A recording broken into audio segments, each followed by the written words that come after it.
Hello there, and welcome. I'm glad you found your way here. Maybe you're unwinding from a long day, or maybe your mind is the kind that drifts toward big questions when the world goes quiet. Either way, you've arrived in the right place. You don't need to move or think too hard. Just breathe. Let your thoughts soften around the edges. Let your awareness slow to the rhythm of the moment, because tonight, we're not talking about space, or stars, or galaxies. We're talking about something stranger, time itself. The one thing we all move through but never truly see. The pulse behind every heartbeat, every sunrise, every memory. We measure it, chase it, waste it, and yet we still don't know what it is. Tonight, we'll wander through that mystery, from the ticking of atoms to the stretching of space-time, from ancient calendars to the limits of forever. This isn't a lecture. It's a lullaby made of physics and philosophy, a place to rest inside the riddle of existence. Now take a deep breath, let your day drift away, and let's travel together into the quiet corners of the universe. You probably think you know what time is. A line, moving forward. A steady ticking that carries you from morning to night, from birth to death. You wake, you work, you grow older, and somewhere in all of that, you imagine that time is something outside you, something flowing past like a river. But it isn't. The river is an illusion, and the current is made by you. What we call time is not a single thread unspooling from a beginning toward an end. It's a tangled fabric of motion, perception, and memory, stitched together by the mind to make sense of change. The truth is softer, stranger, and far less certain. If you could step outside your own perception for even a moment, you'd see that the past and future you believe in don't really exist. There is no cosmic metronome keeping the universe on beat, no invisible hand pushing everything from yesterday toward tomorrow. The universe doesn't care about minutes or hours. It only holds moments, events, bound by cause and effect. And how those moments are connected depends entirely on where you stand and how fast you're moving. The arrow of time that seems so straight from where you are bends easily when you start to look closer. Einstein revealed something that reshaped everything we thought we knew. Simultaneity. The idea that two events could happen at the same moment is not absolute.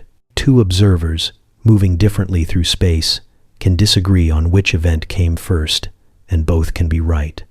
What is now for you might already be then for someone else racing through the cosmos. The present is not universal. It is a patch of perception, a local truth, not a cosmic law.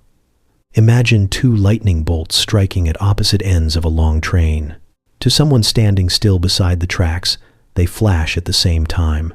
To someone riding the train, one bolt hits before the other. Reality doesn't choose a winner. Both perceptions exist. Time is elastic, folding itself around motion and perspective. Every clock lies in its own way. When you move quickly, time for you slows down compared to those at rest. If you travel near the speed of light and return home, you'll find that everyone else has aged far more than you. The clock in your pocket and the pulse in your chest will have both ticked slower. Gravity bends time as well. A clock on a mountain runs faster than one in the valley below because gravity's pull is weaker higher up. Astronauts circling Earth age a little less than the people they left behind. Even inside your own body, the experience of time shifts with altitude, speed, and strength of the gravitational field. The universe doesn't offer a single tempo. It's a symphony of clocks, each keeping its own rhythm, each slightly out of tune with the others. And yet, you feel time as smooth and constant. Seconds march in neat succession, one after another. The mind edits the chaos, stitching separate instants into a seamless flow. Your brain collects sensory data with small delays, then smooths it over into what feels like a continuous present. In reality, you are always living a fraction of a second in the past, your consciousness lagging just behind the physical world. What you think of as now is not a point in time, but a short span, an average, a blend of perception and memory that the brain holds together so you don't feel fragmented. Your heartbeat and brain waves help shape that illusion. When your heart rate rises, moments stretch. Danger seems to slow the world. When you are calm, the seconds gather together, slipping by unnoticed. Neural oscillations. The brain's rhythmic waves govern how much data you take in at once. Faster waves carve time into smaller slices. Slower ones widen your sense of the moment. That's why meditation can feel timeless, and panic can make each second feel eternal. Time is not an external force pressing on you. It's an experience being constantly redrawn by your body. Even the simplest motions show this fluidity. Catching a ball, tapping your fingers to music, or speaking a word all require your brain to predict the future just slightly ahead of real time. Neurons fire before the present moment arrives, guessing what's about to happen based on patterns it has learned. Your perception is a living hallucination, calibrated to expectation, not absolute truth. In that way, you are always anticipating the present, not observing it. Think about memory for a moment. You call the past a chain of events, but it's really a reconstruction, an act of imagination performed by the brain each time you recall it. Memory isn't a recording. It's a painting that's redone every time you look at it. Each brushstroke adds something new and erases something old. So the past itself, as you experience it, is being rewritten continuously. And because memory shapes who you think you are, even the sense of self becomes a temporal illusion, a story your brain keeps editing to make sense of continuity. Meanwhile, the future doesn't yet exist in any concrete way. Physics allows you to describe what might happen, but until it does, it's only probability. The brain, however, treats it as almost real. You live half your life in the future, projecting forward to plan, to worry, to dream. The same neural circuits used to remember are used to imagine what's next. Past and future are reflections of the same mechanism, two directions of the same thought. The only moment that truly is exists for less than the blink of an eye before being folded into memory or speculation. When you look at your watch, you think you're reading something fundamental, a measurement of reality itself. But all you're really seeing is a human agreement, a synchronized illusion that lets civilization function. Clocks let us coordinate, but they don't reveal any deeper truth. In a sense, the second hand that sweeps forward is less about marking time than about anchoring us to a shared rhythm so we can live together in the same world of meetings, meals, and midnights. Beneath that agreement, each heart beats to its own tempo, each atom vibrates in its own way, and each consciousness feels time passing differently. If you could see the universe all at once, if you could somehow step outside of your perspective, you would see something astonishing. Every event that has ever happened, or will ever happen, would exist together, laid out in a single vast structure. Physicists call it spacetime, a four-dimensional fabric where time doesn't flow but simply is. The past hasn't vanished, and the future hasn't yet arrived. They both exist, just in different coordinates of this cosmic geometry. In that sense, your entire life, from your first breath to your last, is already written into the tension, structure of the universe. You are not moving through time. Time is the landscape, and you are tracing a path across it. Yet we experience it as motion, as a story, because our minds are built to perceive change. Time feels like it's passing because we change within it. Without memory, there would be no past. Without anticipation, no future. Without awareness, no present. You are not merely inside time. You are its author, its observer, and its witness. So when you lie back and feel the seconds drift, remember that nothing outside you is truly ticking. The universe is still. The hands of the clock are only turning because you are. And in the quiet between heartbeats, where where thought fades and perception loosens, you might glimpse the truth that time is not a river but an ocean, and every moment you've ever lived still floats somewhere within it, waiting to be remembered again. Every morning, you wake into a world that seems to move in one direction. The sun rises, shadows stretch, coffee cools, and your own body ticks a little further along the path of decay. There's a deep comfort in that predictability, the way time always seems to flow forward, never back. You remember what came before, never what comes after. You can break an egg, but you can't unbreak it. The arrow of time feels so fundamental, so natural, that it's hard to imagine it could ever bend. Yet when you look at the universe through the eyes of physics, that arrow begins to blur. Beneath all this order and rhythm, the forward flow of time may not be a law at all, but a consequence, a byproduct of something much simpler and more universal, the tendency of everything to fall apart. Entropy. That's the word scientists use for disorder, though disorder is too crude a term for what it really is. Entropy is the measure of how many ways a system can arrange itself without changing its overall state. A glass of milk and coffee, before you stir them together, has low entropy. 2.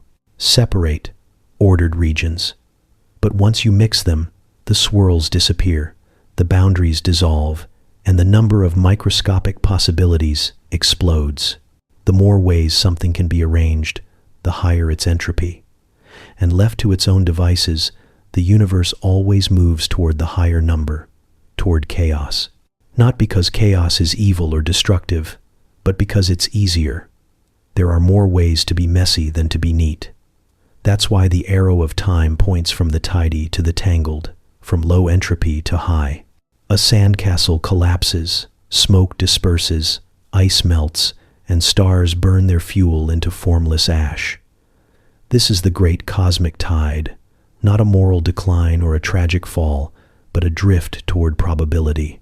In the beginning, the Big Bang, the universe was astonishingly ordered, dense and smooth, every particle almost perfectly in place. From that improbable neatness came everything we see now. Galaxies, planets, oceans, minds, all of it unfolding as the universe expands, entropy rising like a tide.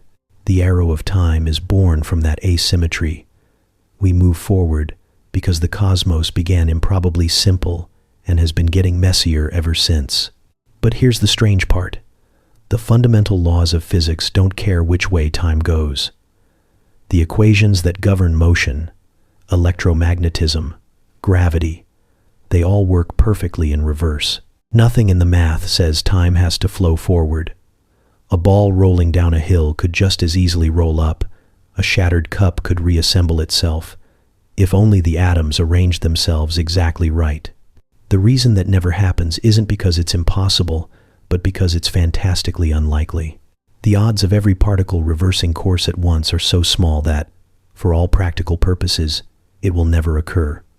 The universe could, in theory, run backward, but it would be like watching every raindrop that's ever fallen leap simultaneously back into the sky. Still, the possibility whispers at the edge of the understanding. Could there be regions, perhaps far beyond our cosmic horizon, where entropy flows the other way, where time itself runs backward, and what we call the future there looks like the past to them? Some cosmologists think it's possible. If the universe is truly infinite, there might be zones where the arrow of time points in the opposite direction, born from their own local beginnings of low entropy. To them, we would appear to be the ones moving in reverse, our cause and effect inverted, our memories unmade. The arrow of time and memory are intertwined. You remember the past because it leaves a physical trace, a record etched in your neurons, in photographs, in fossils, in the ripples of radiation that fill the universe. But you cannot remember the future because it hasn't left its mark. Entropy allows memory to exist. Each act of remembering creates heat, consumes energy, and increases disorder.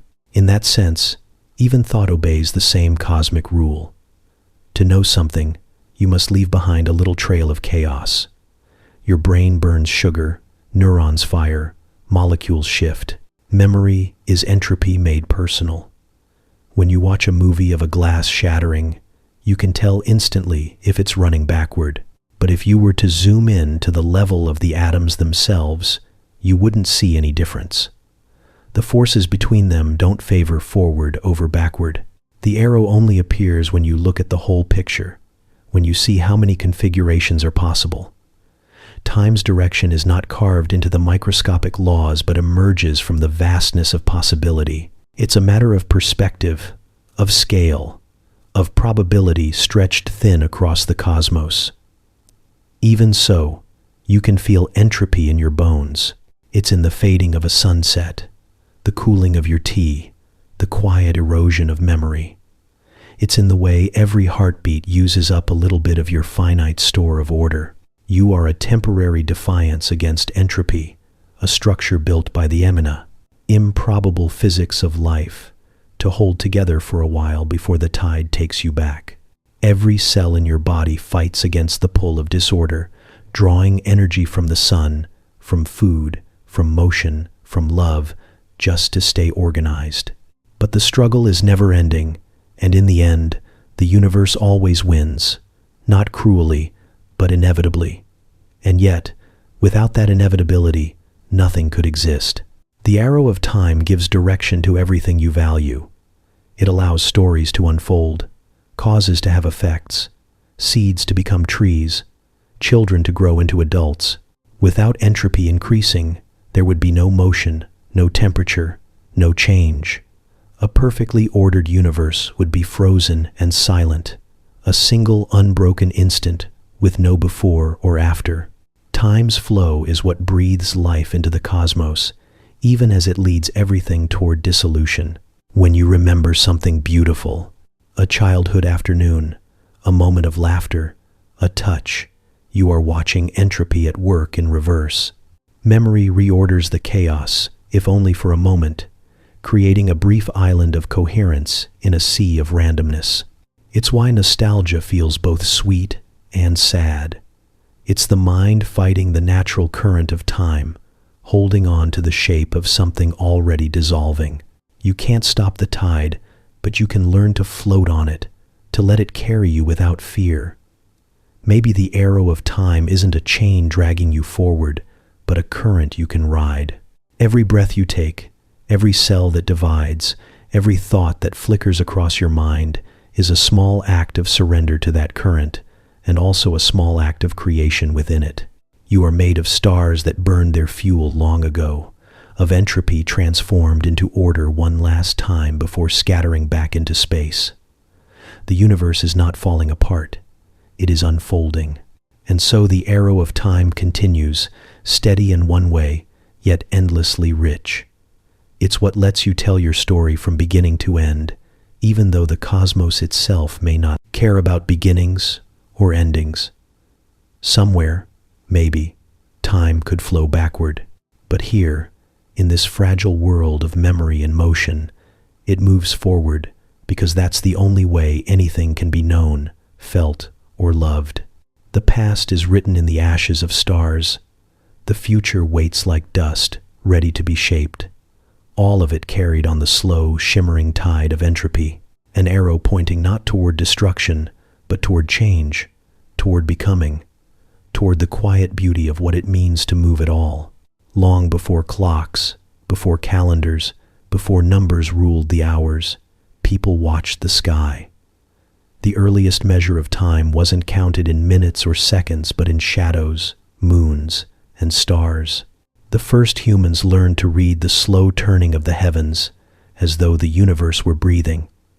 Inhale, exhale, dawn, dusk. They didn't speak of time as something separate from life. It was life itself, the rhythm of hunger and harvest, the pulse of seasons turning over one another. A fading shadow marked the passing of a day, and the return of a constellation told them the year had circled home again. They didn't measure the world to control it. They measured it to belong to it. At first, time was a feeling. The warmth of light across the skin told morning's truth. The length of night told how far the sun had drifted. Hunters learned the quiet interval between moonrise and dawn. Farmers learned the patience of waiting for the rains. The Sumerians carved notches into clay to follow the movements of the stars. The Egyptians raised obelisks to watch the sun slide across stone. And the Maya aligned their temples so perfectly that sunlight would pierce their hearts on a single day each year. Each of these was a way of listening to the earth, to the heavens, to the slow wheel of the cosmos. But as people gathered in villages and villages grew into cities, memory was no longer enough. Crops had to be planted together, taxes collected on time, festivals celebrated in step. So humanity began to slice time thinner, cutting it into smaller, sharper pieces that could be shared and repeated. The Babylonians divided the sky into 12 zones, birthing the zodiac and the first calendars. From the base 6-0 system they used for counting came hours and minutes, fragments of the day carved into manageable intervals. The Egyptians built sundials and water clocks, letting dripping water and shifting shadows mark out the sun's arc. Each new invention chipped away at eternity, reducing the vastness of time into something the hands could hold. The Greeks refined it, measuring the tilt of the earth, creating devices to predict eclipses. The Romans carried portable sundials, small discs of bronze and stone that told the hour by the angle of sunlight. They believed time was a public thing, something shared by all who heard the call of the bell or the echo of the forum. Yet even then, time still belonged to nature. The hours stretched and shrank with the seasons, daylight deciding the pace of labor and rest. Nights belonged to the stars and the moon, to silence and sleep. Everything changed when we learned to capture time in metal and gears. In the monasteries of medieval Europe, monks built mechanical clocks to measure their prayers. Bells tolled at regular intervals, marking not the turning of the heavens but the turning of duty. The rhythm of devotion became the rhythm of the world. From those stone towers, the sound of order spread outward, one chime at a time, until towns began to organize their days around those bells. A single machine now dictated the flow of an entire community. Time was no longer watched, and it was ruled. By the Renaissance, the world had begun to tick.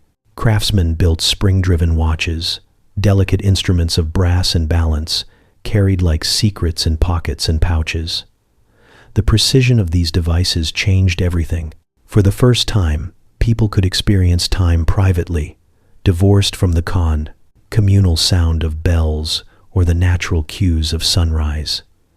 Each person became a small universe of minutes, spinning independently within the larger whole. It was beautiful and dangerous. When trade expanded across oceans, time became a tool for conquest. Navigation demanded precision. A single second could mean the difference between discovery and disaster. The search for the perfect clock, one that could keep time accurately at sea, spurred an age of invention. John Harrison's marine chronometer gave sailors the power to map the globe, and in doing so, time became the backbone of empire. The sun still rose and set as it always had, but now its path was charted, named, and divided into lines of longitude. The planet itself was sliced into zones of time, each one locked to the ticking of human instruments. Then came the factory. The industrial age turned time from a measure of existence into a currency. Whistles replaced bells, and schedules replaced stars. Time cards marked labor, not life. The rhythm of nature was broken into shifts, and people began to live by the clock's pulse instead of their own. A century earlier, the idea of wasting time would have made no sense. Now it was a sin against progress. Machines set the pace, and the heartbeat of civilization synchronized into a single mechanical cadence. The world had learned to move in unison, to wake, to work, to rest, like an enormous living clock. Railroads tightened that rhythm even further. Before trains, every town kept its own time, set by the sun overhead. Noon in one city might come minutes before or after the next. But a network of steel demanded coordination. Trains couldn't run on local time. They needed universal time. And so, on a single day in 1883, the world agreed to divide itself into 24 zones, each an hour apart, each aligned to Greenwich Mean Time. The Earth's rotation, once something felt in shadows and seasons, was now standardized into numbers on paper. Humanity had not just built time, it had built a grid to contain it. As clocks grew more precise, their meaning grew more abstract. Pendulums gave way to quartz vibrations, and quartz to atoms. The second, the foundation of all modern time, was redefined not by the Earth's spin, but by the oscillation of cesium atoms. 9,192,631,770 tiny beats per second. These invisible vibrations now regulate everything from GPS satellites to digital networks, their precision measured in billionths of a second. Every signal, every coordinate, every word sent through the air depends on the agreement of countless machines, all whispering the same number to one another. Time has become invisible again, but in a different way. No longer seen in the sky, but embedded in the pulse of technology. And yet, for all our mastery, we are still haunted by the old rhythms. The body remembers. The brain still releases hormones in cycles of light and dark. The heart still knows the sun, even when the world glows with artificial day. We live by the clock, but we dream by the stars. Somewhere in us, an ancient pulse continues, the rhythm of water dripping, of wind shifting, of moonlight moving silently across stone. Time began as something we watched, then it became something we built. Now, it has become something that builds us, structuring our lives, shaping our days, threading our thoughts together in an endless sequence of appointments, alarms, and expectations. We chase it, guard it, spend it, and yet, in truth, we never possessed it. Time was never ours to own. It was only borrowed from the cosmos, measured by shadows once, and now by cesium light. The same pulse that guided the ancients still hums beneath our modern precision, reminding us that all our clocks are only echoes of a much older rhythm. The turning of the earth beneath the stars, and the quiet beat of existence that began long before any human learned to count. Every moment you live in feels absolute. The tick of the second hand, the rhythm of your breath, the pulse in your wrist. Each seems to mark the same now that everyone else experiences beside you. But the truth is, your now is not mine, and neither of ours belongs entirely to the same universe. What feels like a shared present is only an illusion stitched together by perception. Time, as it truly behaves, refuses to hold still. It stretches, bends, and folds according to where you are, how you move, and how gravity pulls upon you. Every instant is personal, local, and fleeting. Even at this very moment, your time is not running at the same speed as anyone else's. Einstein shattered the idea of simultaneity, the belief that two events happening at the same time for one observer happen that way for all. He revealed a universe in which every clock tells its own truth. Two lightning bolts strike a moving train, one at the front, one at the back. To a passenger inside, they seem to flash together. But to someone standing by the tracks, watching the train speed by, one bolt strikes first. Both perspectives are correct. Both are real. Time itself rearranges to fit the motion of each observer. There is no universal present, no single cosmic heartbeat holding everything in sync. The now you feel so sure of is a bubble that travels with you, a thin, shimmering membrane separating what you call the past from what you expect of the future. This bending of time is not metaphorical. It's measurable. It's woven into the way the universe keeps its balance. Time runs slower in motion. It also runs slower in stronger gravity. The faster you go, or the closer you are to a massive object, the deeper time drags its feet. The effect is small at human speeds, but in the precision world of science and satellites, it can't be ignored. Every GPS signal that helps guide a plane, map a city, or locate your position on Earth has to account for the fact that time ticks differently high above the planet. Orbiting satellites move quickly, thousands of miles per hour, and they're also farther from Earth's gravity. Both factors shift time's flow. Einstein's equations predict that the clocks on board will run a tiny bit faster because gravity is weaker there, but a tiny bit slower because of their motion. The two effects nearly cancel out, but not perfectly. Engineers must correct for the difference, adjusting each satellite's time so that when it speaks to the network below, it remains in harmony with the clocks on Earth. Without those corrections, GPS errors would grow by kilometers each day. Your navigation app would drift, and the entire system would unravel, not because the machines failed, but because time itself refused to agree. What feels stable beneath your feet is in truth a surface of slow ripples. Every mountain, every valley, every orbit is a contour in the fabric of time. A clock placed on a mountaintop runs faster than one at sea level. The difference is almost absurdly small, mere billionths of a second. But it's real. The higher clock feels a weaker gravitational tug, and so time, for it, hurries just a little. The lower clock, buried in the denser pull of the Earth, lags behind. To live in the mountains is to age imperceptibly faster than those who live by the sea. The entire planet is a sculpture carved in flowing time, and every step you take shifts your place upon it. In deep space, the distortions become vast. Near a black hole, where gravity is unimaginable, time slows to a crawl. A minute spent close to that monstrous horizon could equal centuries far away. In theory, an astronaut orbiting near the edge of a black hole could return to find civilizations risen and gone, empires forgotten, while she herself had barely aged. For her, it would have been only hours. For those watching from afar, her image would freeze, caught in infinite slowness at the edge of darkness. Time does not break there. It stretches so far that its meaning dissolves.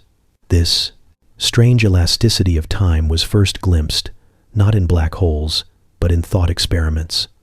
Einstein imagined twins, one who stayed on Earth, one who traveled through space at near light speed.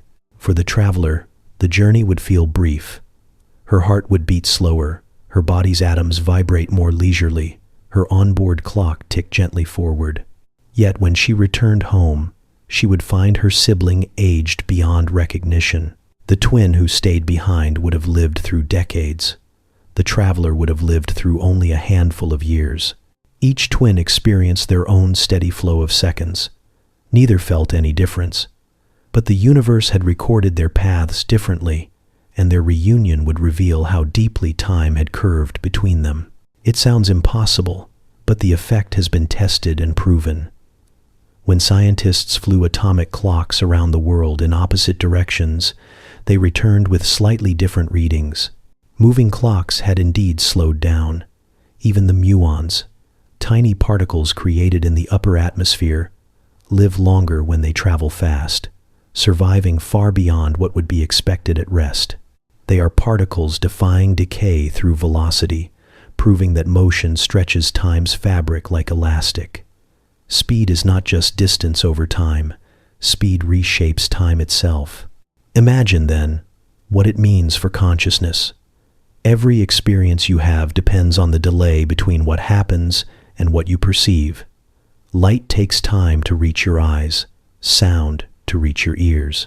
The brain knits these signals into a coherent story, aligning them into the illusion of a single present moment. But that moment is a lie, an average, a reconstruction assembled from events that occurred at slightly different times.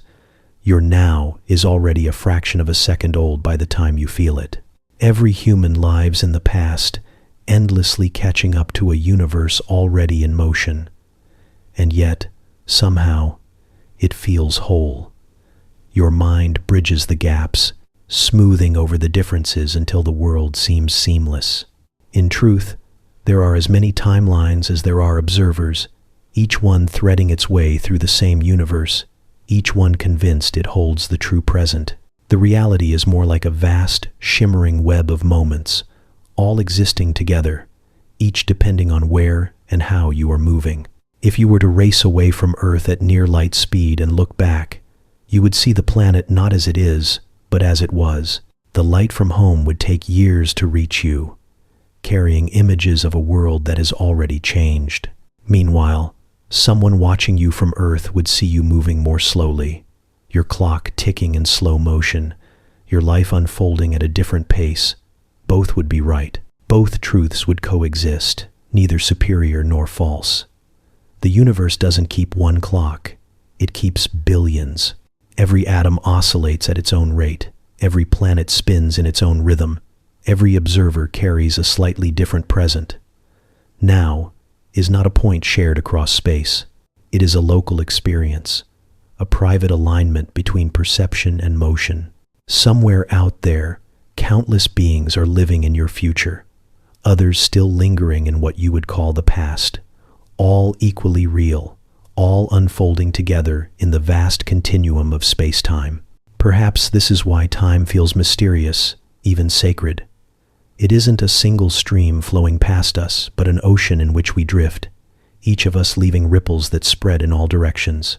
What you call this moment, the heartbeat, the breath, the thought, exists only where you stand in the cosmic weave. To move, to think, to live, is to bend time gently around you, creating your own slender strand of the eternal fabric. Your now is yours alone, a fleeting shimmer on the surface of a universe that never stops stretching, folding, and beginning again. At the smallest scales of reality, where particles flicker in and out of existence like thoughts, time begins to lose its grip. The neat flow, the steady, unbroken line from before to after, unravels into something stranger. Down here, in the quantum world, cause and effect blur. The arrow of time bends until forward and backward become meaningless. The familiar rhythm of moments ticking in sequence dissolves into probabilities, into possibilities that exist all at once, waiting to be observed. It is not just that we can't measure time precisely at this level. It's that time itself may not be there at all. In the macroscopic world, everything obeys order. You drop a stone, it falls. A spark flashes, then fades. But in the quantum world, particles don't behave so politely. They exist in superpositions, being here and there, now and later, all at once, until the act of observation forces them to decide. When you aren't looking, the universe behaves like a cloud of overlapping possibilities, a haze of maybes. When you measure it, that haze collapses into a single definite state. Somewhere between uncertainty and observation, time takes shape, as though awareness itself chisels the fluid moment into something solid. Entanglement deepens the riddle.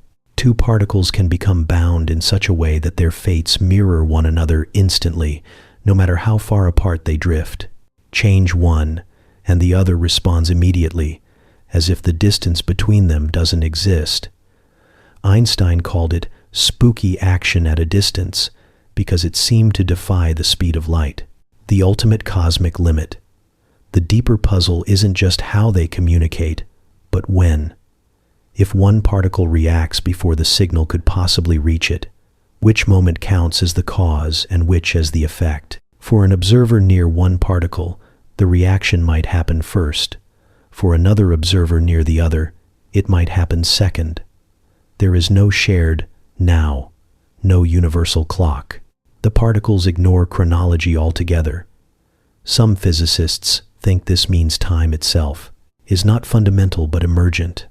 Like temperature or pressure, it might appear only when countless quantum interactions weave together into something large enough to smooth out their chaos. Time could be the byproduct of entanglement, the hidden relationships between all particles, each influencing the next in a vast, invisible network. In this view, time isn't a stage where events unfold, but the collective rhythm that arises when the universe dances in sync. Without entanglement, without connection, there might be no sequence at all, only a static sea of information. Other theories go further, whispering that time may not exist in any form we understand. The equations of quantum gravity, which attempt to merge Einstein's smooth spacetime with quantum mechanics' jittery probabilities, often leave time out entirely. In these formulations, the universe doesn't evolve, it simply is. Every possible configuration exists together in a timeless whole. What we experience as the passage of moments might just be the mind sliding through different layers of that unchanging totality, like a needle tracing grooves on a record that's already complete. It's unsettling to imagine that past, present, and future are all equally real, that time doesn't flow, but consciousness does. Yet in a strange way, this idea feels familiar. Every memory you hold exists right now, encoded in your brain as patterns of energy. Every plan you've made, lives ahead of you, in the realm of potential. You move through them, believing time is what carries you, but perhaps it's the other way around. Maybe you are what carries time, a living sequence, a thread of awareness looping through the quantum fabric, giving it the illusion of motion. At the quantum level, where particles hum with uncertainty, time becomes less a measurement and more a mood. It flickers with the act of observation, vanishes when ignored, reappears when something interacts. There's no universal ticking, no shared cadence binding the cosmos together. Only an infinite tangle of relationships, constantly updating, constantly rewriting what now means. The future is not waiting to arrive. It's already here, intertwined with the past, hidden within every quantum whisper. If time is truly an illusion, then the universe is not a story unfolding, but a page already written in full. Every particle, every heartbeat, every thought exists together, suspended in the same eternal breath. What you feel as passing seconds may be the unfolding of your awareness across a static landscape, an endless, silent geometry of being. Down there, beneath the noise of clocks and calendars, the smallest parts of reality don't know what before or after mean. They only know connection. And perhaps that's all time ever was, the universe, remembering itself, one entangled moment at a time. You live in the present, or at least you think you do. You feel the seconds pass, one after another, like footsteps on a steady path. You see, you hear, you touch, and you assume these things are happening right now. But the truth is more elusive. The brain you rely on for every sense, every thought, every heartbeat is always late. What you call now is already gone by the time you experience it. Every color, every sound, every breath you notice has already happened, and your mind is showing you a reconstruction, a carefully stitched illusion that feels whole. The present moment is a painting, not a window. Inside your head, billions of neurons fire in electric bursts, each one processing a tiny fragment of information. But those signals travel at different speeds, through different circuits, and over different distances. Light enters your eyes, sound reaches your ears, touch ripples through your skin, all arriving at different times. The brain gathers these scattered pieces and aligns them into a single, unified experience, a smooth flow instead of a chaotic storm. It buffers reality, holding on to each input for a fraction of a second before presenting it to you as one cohesive scene. That delay, usually around 80 milliseconds, is your lag from the world. You are always a little bit behind. And yet, because every experience is delayed together, the illusion feels perfect. The effect is called temporal binding, the way your brain weaves sensory inputs and thoughts into one seamless now. It's the neurological equivalent of a film editor cutting together moments so precisely that you never see the splice. Without this binding, your experience of the world would shatter into fragments. You'd hear a sound before seeing its source, feel your footsteps before you decided to move. Reality would feel jumpy, misaligned, disconnected. Instead, your mind smooths the edges, synchronizing everything into a story that unfolds in real time. Consciousness isn't the raw signal. It's the narrative your brain tells to make sense of delay. But this illusion is fragile. When you are afraid, when adrenaline surges and the heart races, that story slows down. You've felt it before. The sudden expansion of a second during danger. A car swerves toward you, and the moment stretches. You see every detail, every motion of glass and metal, every heartbeat. Time feels syrupy, elastic, almost slow enough to touch. It's not that the world itself changes speed. Your brain simply begins to record more data, paying attention to details it usually ignores. In the flood of fear, memory sharpens, perception deepens, and your mind marks each instant with unusual density. When you recall it later, that richness of information makes the event seem longer than it was. Fear thickens time. Calm lets it pass unnoticed. The same distortion happens in reverse when you are lost in flow. Absorbed in music, work, or play, hours evaporate. The brain's internal clock grows quiet, its attention narrowed to the rhythm of action. The sense of duration fades because nothing interrupts it. Without contrast, time cannot be felt. It is change that defines its passage, and in the moments where you forget yourself completely, change ceases to matter. You stop counting. You simply are. Dreams take this further. In sleep, when the body is still but the mind is unbound, time detaches from physical reality altogether. A dream can stretch across years or collapse into seconds.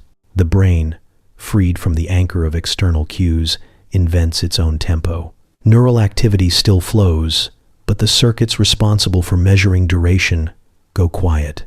The dreamer drifts through loops of memory, emotion, and imagination, and the brain's story-building machinery fills in the blanks. That's why you can live entire narratives between two blinks of REM. Time in dreams is liquid, shaped only by the mind's rhythm. Waking life depends on synchronization.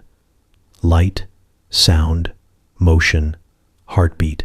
But the dreaming mind has no such boundaries. It measures existence in feelings instead of seconds. Fear stretches dreams.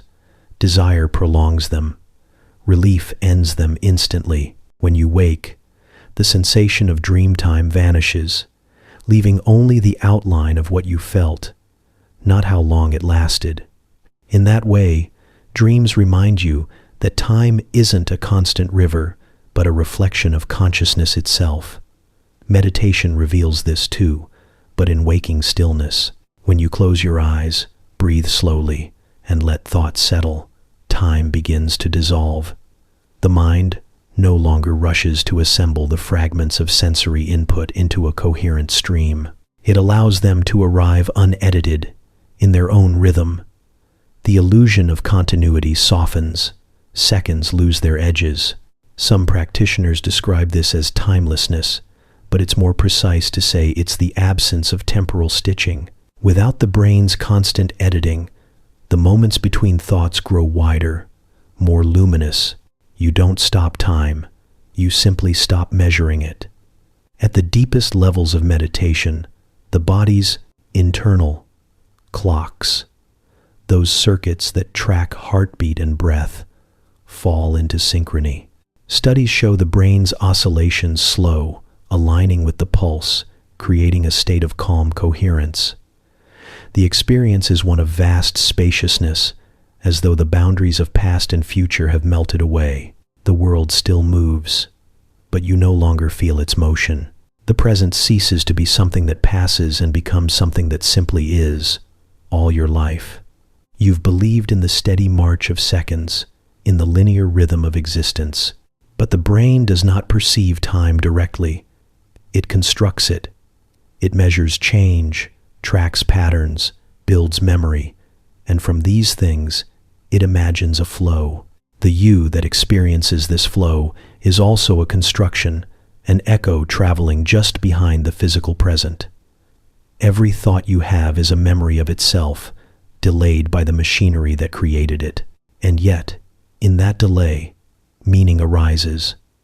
If consciousness is a mirror, time is its reflection. One cannot exist without the other. The illusion of now, the lag, the stitching, the smoothing, is not a flaw but a feature, the only way a mind can experience motion in a moving universe. You are not separate from time. You are its expression, a pattern unfolding moment by moment, always arriving a little late, always believing it's right on time. In the beginning, there was no ticking, no rhythm, no before or after, only an impossible stillness, dense beyond comprehension. Then, something changed. Space unfolded, light spilled out, and the clock of the universe began. Every second that has passed since, every heartbeat, every star born, every atom's vibration, traces its lineage back to that first moment. Time and space emerged together, inseparable twins. Without space, there could be no movement, and without movement, no time. When the universe began to expand, so did the possibility of moments. The Big Bang was not just the birth of matter, but of time itself. Cosmic time flows differently than the time you know. It doesn't care about your seconds, your watches, or your calendars. It measures not the rhythm of life, but the rhythm of creation, the stretching of the universe as it swells outward into the dark. When astronomers speak of the age of the universe, they are measuring time from a cosmic perspective, as if standing outside the entire expansion and watching it breathe. But you, bound to your small planet spinning in a galaxy that drifts through endless black, experience only local time, the kind shaped by gravity and motion, by the turning of Earth beneath your feet. Your seconds are personal, subjective, pulled and stretched by the curvature of space. The universe, meanwhile, keeps its own slow and patient beat. Imagine the cosmos as a great balloon, inflating from a single point. Galaxies are not racing through space, so much as space itself is expanding between them. The farther apart two galaxies are, the faster they seem to move away from one another, not because they're traveling through the void, but because the void itself is growing. Time, tied to that expansion, moves with it. Cosmic time is the measure of that expansion, the tempo of the universe's heartbeat. Every pulse, every drift, every billion years of distance is another measure of time written into space itself. If you could rewind the expansion, compressing galaxies, light, and energy back into a single point, you would reach the moment when time began. There was no before the Big Bang, because before implies time, and time did not yet exist. The question, what happened before, is like asking what lies north of the North Pole. Time was born in that first eruption of possibility, a dimension stretching outward with every expanding wave of space. Every atom in your body carries the memory of that moment. The hydrogen in your blood, the carbon in your breath, all of it forged from the first seconds of a blood universe learning how to count. And yet, as vast as the cosmos is, it doesn't tick evenly. Gravity bends it. Motion distorts it. On cosmic scales, time is fluid, stretched by expansion, slowed by mass, bent around the fabric of stars. When light from a distant galaxy travels across billions of years to reach your eyes, it carries with it the memory of time stretched thin. That light has aged differently than you have. What you see through your telescope is not a galaxy as it is now, but as it was billions of years ago, when the universe was young. Every glimpse of the night sky is a journey backward through time, each photon a traveler carrying a message from the deep past. Scientists once believed the universe's expansion was slowing, that gravity would eventually pull everything back together, collapsing time into itself. But when astronomers measured distant supernovae in the late 20th century, they found something astonishing. The expansion was speeding up.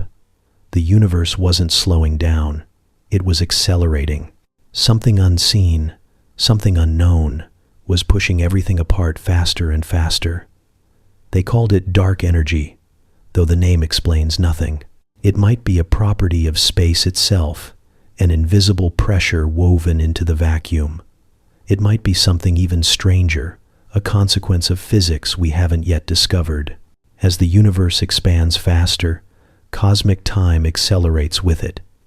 Galaxies drift beyond our reach, their light stretched into invisibility, their existence fading into the horizon of what we can ever know. The universe is still growing, still creating distance, still stretching time. One day, perhaps far beyond any imaginable future, distant galaxies will disappear from view entirely. The night sky will grow empty. Future beings, if they exist, will look upward and see nothing but the faint glow of their own stars, unaware that they live in a universe that was once vast and crowded with light. Does the universe have a clock? In a sense, it is the clock. Every moment of expansion, every echo of background radiation, every star collapsing into a black hole is part of the mechanism. There is no single ticking hand marking its passage, but the rhythm of its evolution is the measure of time itself. The cosmic microwave background, the faint afterglow of the Big Bang, still hums through space, a whisper from when the universe was young.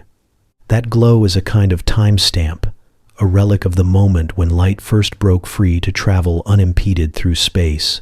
And so, you exist in two layers of time at once: the local, intimate seconds that govern your life, and the vast, cosmic time that governs everything. You live according to the heartbeat of your body, but you also ride the heartbeat of the universe. Every breath you take happens inside an expansion that began nearly 14 billion years ago and continues still. The seconds on your watch and the centuries written in the stars are not separate things. They are the same river, flowing on two scales at once, one human, one infinite. When you look at the night sky, you are not looking out, but back, across time itself. The stars are not just points of light, but memories of creation, still burning in the fabric of your now. The universe is still unfolding, still stretching, still learning to keep time, and you, small and fleeting, are part of its rhythm. You are made of the same clockwork that began when everything began, and when you breathe, you keep time with the cosmos. It's almost impossible to imagine nothing, not empty space, not darkness, not silence, because even those things are still something. The human mind needs contrast to understand existence, a backdrop of before and after, cause and effect. So when we ask, what came before the Big Bang, we are really asking something that time itself refuses to answer. The Big Bang was not an explosion inside the universe. It was the expansion of the universe, of space and time together. The moment it happened, before, stopped having meaning. Time was born with the cosmos, and so to ask what happened before time existed is like asking what lies north of the North Pole. The question folds in on itself, leaving us staring into an idea that language can't hold. Still, we can't help but wonder. The universe we know began about 13.8 billion years ago, expanding from a state so dense and hot that every force, every particle, every possibility was intertwined. For a brief instant, everything existed everywhere at once. Then the symmetry broke. Space began to stretch, matter separated from radiation, and the great unfolding began. But physics, the kind we know, can only describe what happened after that moment. The instant of origin, that first flicker, remains hidden behind a curtain of unknowability. Our equations break down there, collapsing into infinities, as if reality itself draws a boundary and says, this far, no further. Some scientists believe the Big Bang wasn't the beginning at all, but a transition. Perhaps the universe didn't start. It bounced. Before our expansion, there could have been a contraction, a universe collapsing inward until it reached a point so dense that it rebounded and began again. This cyclic universe suggests that time may not be a straight line, but a loop, eternally breathing in and out. The cosmos could be infinite, oscillating forever between birth and death, expansion and collapse, each cycle erasing the memory of the last. If that's true, we are living in just one heartbeat of an eternal cosmic rhythm. Time doesn't begin or end. It circles. Others imagine the universe as a multiverse, where our Big Bang is just one bubble in a vast, foaming sea of creation. Each bubble expands with its own time, its own physics, its own story. In such a landscape, before our Big Bang might simply mean elsewhere, another universe's time, another direction of causality. Our beginning could be someone else's middle, or someone else's end. Time may not be universal but local, born anew with each new cosmos. And then there are theories that time itself is an illusion, something that emerges from deeper, timeless laws. In the equations of quantum gravity, time often disappears entirely, replaced by a web of relationships that describe how things exist relative to one another. In this view, the universe isn't something that evolves through moments. It simply is, a timeless structure that contains every possible configuration already. What we perceive as change, motion, or growth is just our consciousness sliding along that structure, experiencing it sequentially. If that's true, then before the Big Bang isn't a missing piece of history. It's simply another part of the same eternal pattern, one we cannot access because we are bound to our particular path through it. There's a quiet strangeness in realizing that causality. The idea that every effect must have a cause may not apply to the origin of the universe. We are creatures wired to seek reasons. Every heartbeat follows a previous one. Every wave rises from a tide. But at the scale of the cosmos, cause and effect may dissolve. The Big Bang could be the first domino, uncaused and self-sustaining, the universe's way of existing simply because it can. Some cosmologists call this quantum creation, where fluctuations in a timeless void give rise to entire universes. Out of nothing, something arises, not because it should, but because in the deep fabric of physics, nothing is unstable. Nothingness, it turns out, cannot last. And so we circle back to the beginning, to that moment when there was no moment, when space and time were one, and everything that ever would be was compressed into a single, shimmering potential. Maybe time did begin then, drawn out like a thread from the spool of infinity. Or maybe it didn't begin at all. Maybe it has always been looping, rippling, breathing in patterns too vast for us to comprehend. Every new theory we invent brings us closer and yet farther, because at the core of it all, the question remains the same. Why is there something rather than nothing? You can almost hear it. The faint hum of the cosmos remembering its birth, the echo of a time that wasn't yet time, the whisper of existence finding its first breath. The beginning may not be a single point in the past, but a constant act of becoming, still happening now, still expanding outward through every atom, every heartbeat, every passing second. Perhaps the universe didn't start once, long ago. Perhaps it starts every instant, in every awareness that asks the question. Because even if time began there, in that first impossible spark, it continues to begin here, with you, right now, in the unfolding of this thought. Gravity doesn't just pull on matter. It pulls on time itself. Every second you live is shaped by the invisible weight of the universe pressing on you. Where gravity is strong, time slows down. Where it's weak, time runs faster. You may not notice it, but it's happening all the time. A clock at your feet ticks more slowly than one at your head. It's a difference so small that it takes atomic precision to detect, but it's real. Time isn't universal. It's local, elastic, and deeply loyal to gravity's pull. Einstein revealed this when he imagined the universe not as a stage upon which things happen, but as a flexible fabric, space and time woven together, curving wherever mass is present. The more massive the object, the deeper the curve. What we call gravity is simply the tendency of objects to follow that curve. But in bending space, gravity bends time, too. To move closer to a massive object is to step into a deeper well of time, where seconds stretch and light itself struggles to climb free. Time and space cannot be separated. They warp together, one influencing the other, so that every mountain, planet, and star sculpts its own tempo in the cosmic rhythm. Near Earth, the effect is gentle. Satellites orbiting high above the planet age slightly faster than the people below. Their clocks must be corrected to stay in sync, otherwise GPS systems would drift, maps would skew, and technology would lose its anchor to reality. But venture deeper into space, where gravity grows fierce, and the effect becomes dramatic. Time bends visibly there, stretching into threads.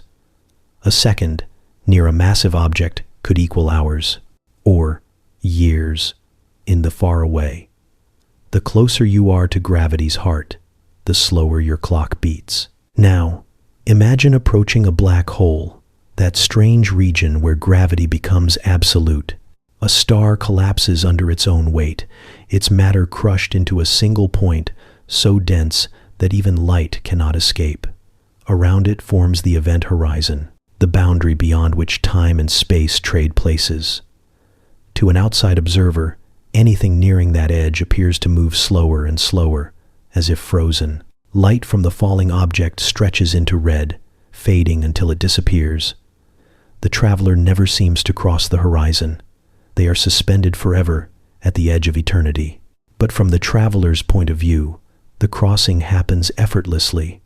They drift inward, and time for them flows normally, while the universe outside races ahead at unimaginable speed. Inside the event horizon, the geometry of existence changes. Space becomes time, and time becomes space. Moving forward becomes moving inward, a one-way journey to the singularity where the known laws of physics dissolve. No information escapes, no clock survives. Time itself is drawn thin, stretched to breaking, until meaning collapses with it.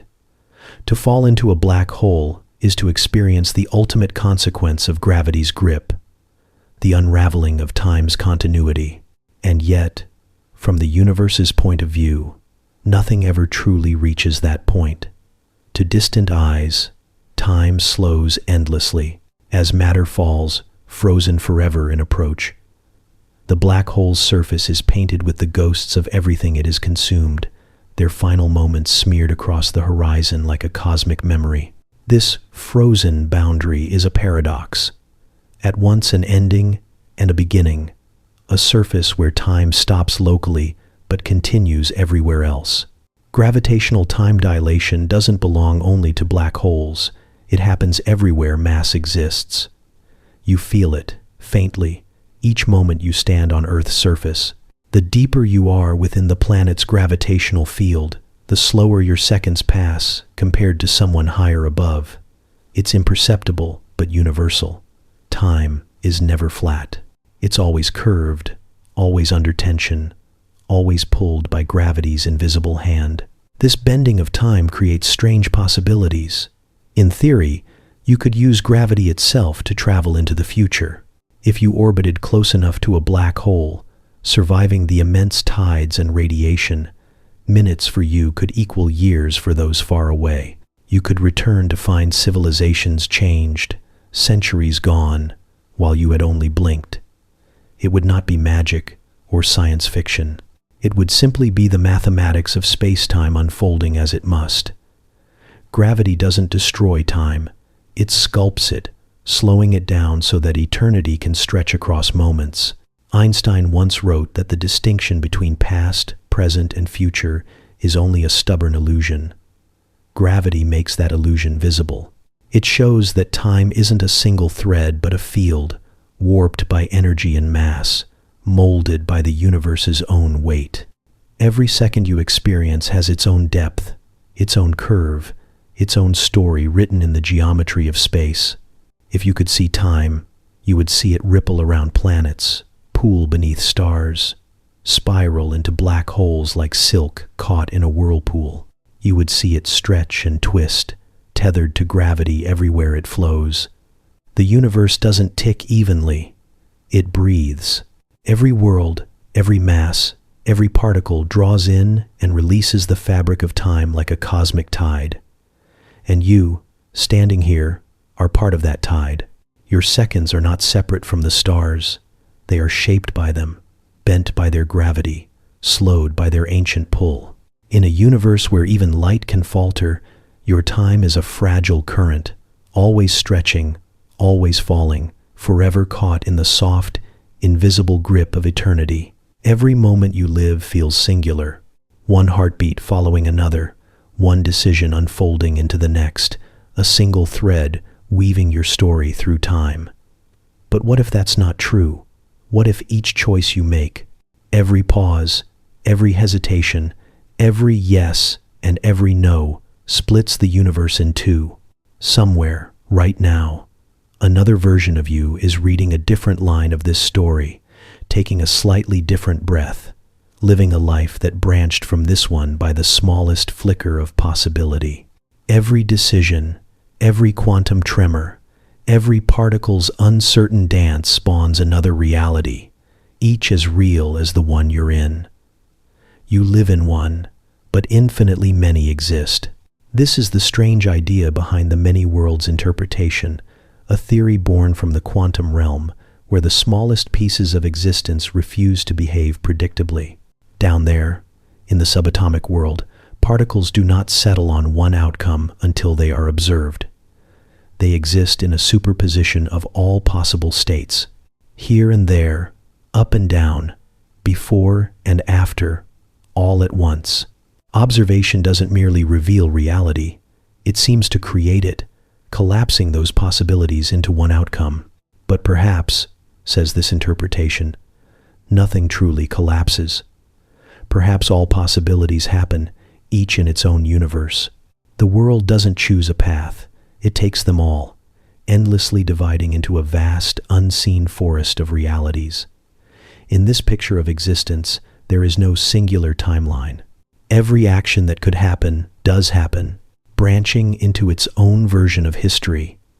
The you who turned left and the you who turned right both exist, separated by an imperceptible veil. Somewhere, the world is almost identical, except you never met that person, never took that job, never said what you wished you had said.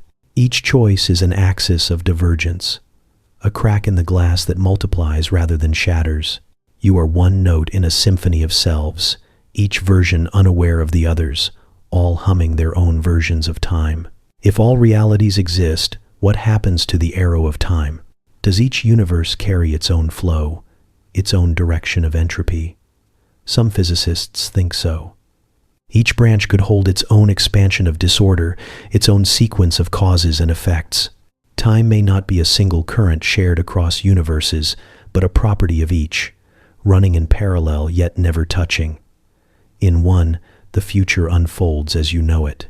In another, time might curve differently, slow differently, or even flow the opposite way. Somewhere, perhaps, your past is still happening. Somewhere else, your future already has. The implications are dizzying. If every possibility exists, then so does every mistake undone, every love unlost, every tragedy rewritten. Somewhere you said the right thing, and somewhere you didn't. Somewhere you're happy, and somewhere you never were. It's a comforting idea, in a way, a cosmic safety net against regret. But it's also terrifying, because it means your triumphs are not singular. Your heartbreaks are not unique. Every joy you've ever felt is mirrored by another version of you who never found it. Every sorrow is countered by another self who never knew loss. You are one thread among infinite threads, all weaving the same fabric in different directions. Quantum mechanics doesn't describe grand stories. It describes probabilities, the way particles blur between options until forced to decide. The many worlds theory suggests that every decision those particles could make actually happens, just not all in the same universe.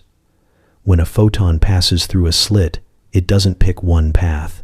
It takes them all, splitting reality into countless layers, each containing a complete, consistent world. You are built from those particles, from those decisions, and so your life too may branch continuously. The universe is not a single line of fate, but a shimmering field of possible presence, each unfolding independently, each just as real. The strangest part is how ordinary it feels. You move through your days as if they are fixed, as if the present is anchored. You feel the comfort of continuity, the illusion of one coherent life. But at the quantum level, nothing is fixed. Every instant, reality unfurls into an ocean of alternate nows, each as vivid as this one. If you could step outside time, if you could see the entire multiverse at once, you'd witness infinite versions of yourself, living out every permutation of existence, all at once, all forever. And yet, from your point of view, there is only one path, because that's how consciousness works. The mind doesn't perceive all branches. It experiences just one, the one it's aligned with in this flicker of the infinite. Perhaps consciousness itself is the act of choosing, a narrowing of all possible worlds into the single thread you can experience. You are not aware of the others because awareness can only follow one timeline at a time. But maybe, in some deep quantum sense, they are all still you, all still connected, all still resonating across the vast structure of possibility. It's an unsettling kind of beauty, the thought that you are both infinite and ephemeral. Every version of you exists somewhere, and yet none of them are permanent. The universe is endlessly splitting, endlessly renewing itself, a cascade of nows branching into more nows. If time is a river, then it is not a single stream, but a delta, an ever-expanding web of channels flowing in every direction at once. And in that impossible calm, somewhere amid the branching infinity, this version of you exists, reading these words, in this reality, at this moment, a single glimmer in the infinite mirror of time. Infinity is a word that feels both comforting and cruel. It suggests continuity, an unbroken thread through existence, something that never ends. Yet it also whispers of distance, of something so vast it can never be reached, never fully known. When we speak of time, we often imagine it stretching endlessly in both directions, a past that fades into memory and a future that expands without limit. But infinity, when placed inside the machinery of time, creates paradoxes that defy not only intuition, but the very logic that defines mathematics itself. The ancient Greeks struggled with this. Zeno of Elea, a philosopher who lived more than 2,000 years ago, proposed a series of puzzles that even today unsettle our understanding of movement and time. He imagined a runner named Achilles chasing a tortoise. Achilles runs faster, but the tortoise has a head start.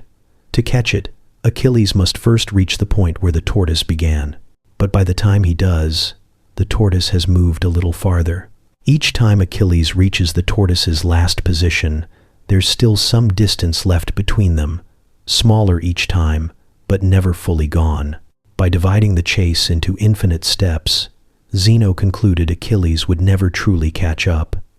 Movement itself, he suggested, might be an illusion. The same problem applies to time. If we can divide every moment into smaller and smaller fractions, half a second, then half of that, then half again, does that process ever end? Between now and the next instant, are there infinite smaller instants, each one needing to elapse before the next can begin?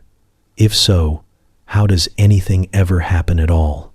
How does the universe move from one frame to the next, if each step requires crossing an infinite number of divisions? Zeno's paradox remains unsolved not because of flawed logic, but because it exposes something fundamental about how we misunderstand infinity. It's not just big, it's unmanageable. It breaks the smoothness of time into a riddle that no clock can measure. For centuries, scientists and philosophers treated time as continuous, a seamless flow, like water running in a stream. But the closer physics peers into that flow, the more it looks granular, like a mosaic made of invisible pieces. Just as matter is built from atoms and energy from quanta, time, too, may have an indivisible smallest unit. This limit is known as Planck time, about 5.39 times 10 to the negative 44 seconds. It's so small that even light, the fastest thing we know, could barely move a fraction of an atom's width before that instant ends. Beneath this threshold, the very concept of before and after starts to lose meaning. There may be no smaller tick, no smoother flow. Time, at its most fundamental level, could be pixelated, a cosmic clock that clicks in frames too fine for any observer to perceive.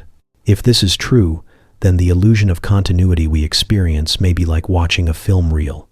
Each frame is still, but when played quickly enough, our minds merge them into motion. The universe could operate in the same way, leaping from one quantum instant to the next in a rhythm so fast it feels unbroken. Between each frame, nothing exists, not even emptiness, only the potential for what comes next. Time doesn't flow, it jumps. Reality, then, is not a river but a sequence of moments blinking in and out of being, each giving birth to the next in an eternal cascade of creation. Infinity complicates everything. If time truly stretches forever, then every possible configuration of the universe must occur, not just once, but infinitely many times. Every conversation, every dream, every mistake would recur across the boundless canvas of eternity, mirrored again and again, with imperceptible variations. You have lived this moment before, and in an infinite future, you will live it again. But if time is discrete, limited to finite quanta, perhaps infinity is not a destination but a mirage, a concept born from the way our minds refuse to accept endings. Still, there's beauty in the tension between the infinite and the finite. On one side, the smooth continuity that lets us imagine the universe as a melody with no final note. On the other, the quantum discreteness that breaks that melody into indivisible beats. Between them lies a mystery that even mathematics can't settle. Is infinity a truth of nature or a flaw in human imagination? Perhaps the universe does not stretch forever, but loops back on itself, finite yet unbounded, like a sphere where every direction circles back home. Or perhaps time itself is not a line or a loop, but a web of Planck-sized instants, all connected, all existing at once, forming the illusion of motion we call now. To contemplate infinity is to face a horizon that retreats as you approach it. It invites wonder, but offers no answers. The mind strains to hold it, to imagine something without end, but every attempt collapses under its own weight. Maybe that's the point. Maybe infinity is not meant to be understood but felt. The quiet awe of knowing that the smallest moment can hold the whole of eternity within it. Because if time truly consists of indivisible grains, then every instant, this breath, this heartbeat, this single blink of awareness, contains the totality of whatever was or will be. In the smallest possible moment, forever resides. Time travel begins as a dream, a whisper of rebellion against the rules that bind every moment in place. It's the ultimate act of defiance, to slip the leash of causality, to walk upstream through the river of time and change the current with your own hands. Yet the more deeply physicists chase the idea, the more they discover that time isn't merely a river. It's an ocean with hidden tides, eddies, and folds, places where before and after may twist into loops and mirror each other until distinction dissolves. In Einstein's equations, the possibility of time travel isn't forbidden. The geometry of spacetime, flexible and responsive to energy, allows for curves so extreme that a path might circle back on itself. These are called closed, time-like curves, trajectories through spacetime that loop, allowing an object to return to its own past. A traveler following such a path wouldn't need a mystical portal or magical machine. They would simply be moving along a natural bend in the fabric of reality. In theory, massive objects or rapid motion could warp spacetime into such configurations. In practice, the energy required would be immense, and the consequences almost unimaginable. One possible mechanism for such loops is the wormhole, a tunnel connecting two distant points in spacetime. General relativity doesn't just allow them. Under certain conditions, it predicts them. A wormhole could, in principle, connect not only two locations but two times. Step through one end, and you might emerge in your own past or future. The trouble is, wormholes are fragile. The moment you try to travel through one, quantum fluctuations threaten to collapse it. Exotic matter, energy, with negative density, might keep it open, but we've never observed such a substance, only hinted at its effects in the vacuum of space. Still, equations remain patient. They sit quietly, implying that under the right conditions, the path backward might exist. But what happens if you walk it? If you travel back and change something, a conversation, a decision, a life, Plies, do you break the universe? The famous grandfather paradox asks this directly. What if you went back in time and prevented your own existence? Would you vanish? Or would time itself resist you, refusing to bend that way? The paradox exposes a deep tension between the freedom we imagine and the consistency the universe demands. Physics has no patience for contradictions. Some interpretations, like the Novikov self-consistency principle, suggest the paradox could never occur because the universe forbids it. You could travel back, but whatever you do would always be part of history. You cannot change the past, only fulfill it. You would become the cause of the very events that sent you back. Quantum mechanics offers a more fluid possibility. In the quantum realm, particles can interfere with themselves, existing in multiple states at once. If time travel occurs there, perhaps reality simply branches, each outcome creating a new timeline, avoiding paradox entirely. In this view, the grandfather paradox dissolves because there is no single history to preserve. You don't erase your past, you create another universe where your actions diverge. Causality remains intact, but multiplied. Each decision, each quantum fluctuation, spins the web of reality into more intricate threads. Time travel becomes less an act of rewriting and more an act of relocation. There are whispers that, on the smallest scales, time travel may already happen. In the quantum world, particles constantly blur between states that seem to defy linear time. Some experiments suggest information can appear to influence events that haven't yet occurred, as if the future sends a faint echo back to the present. Entangled particles, once connected, respond instantaneously to each other, no matter how far apart they drift, an exchange that seems to transcend distance and perhaps even causality itself. Though no signal or message moves backward, correlations ripple in ways that make time feel less like a strict sequence and more like a conversation between moments. Physicists studying these effects describe them not as violations of causality, but as hints that our notion of time may be incomplete.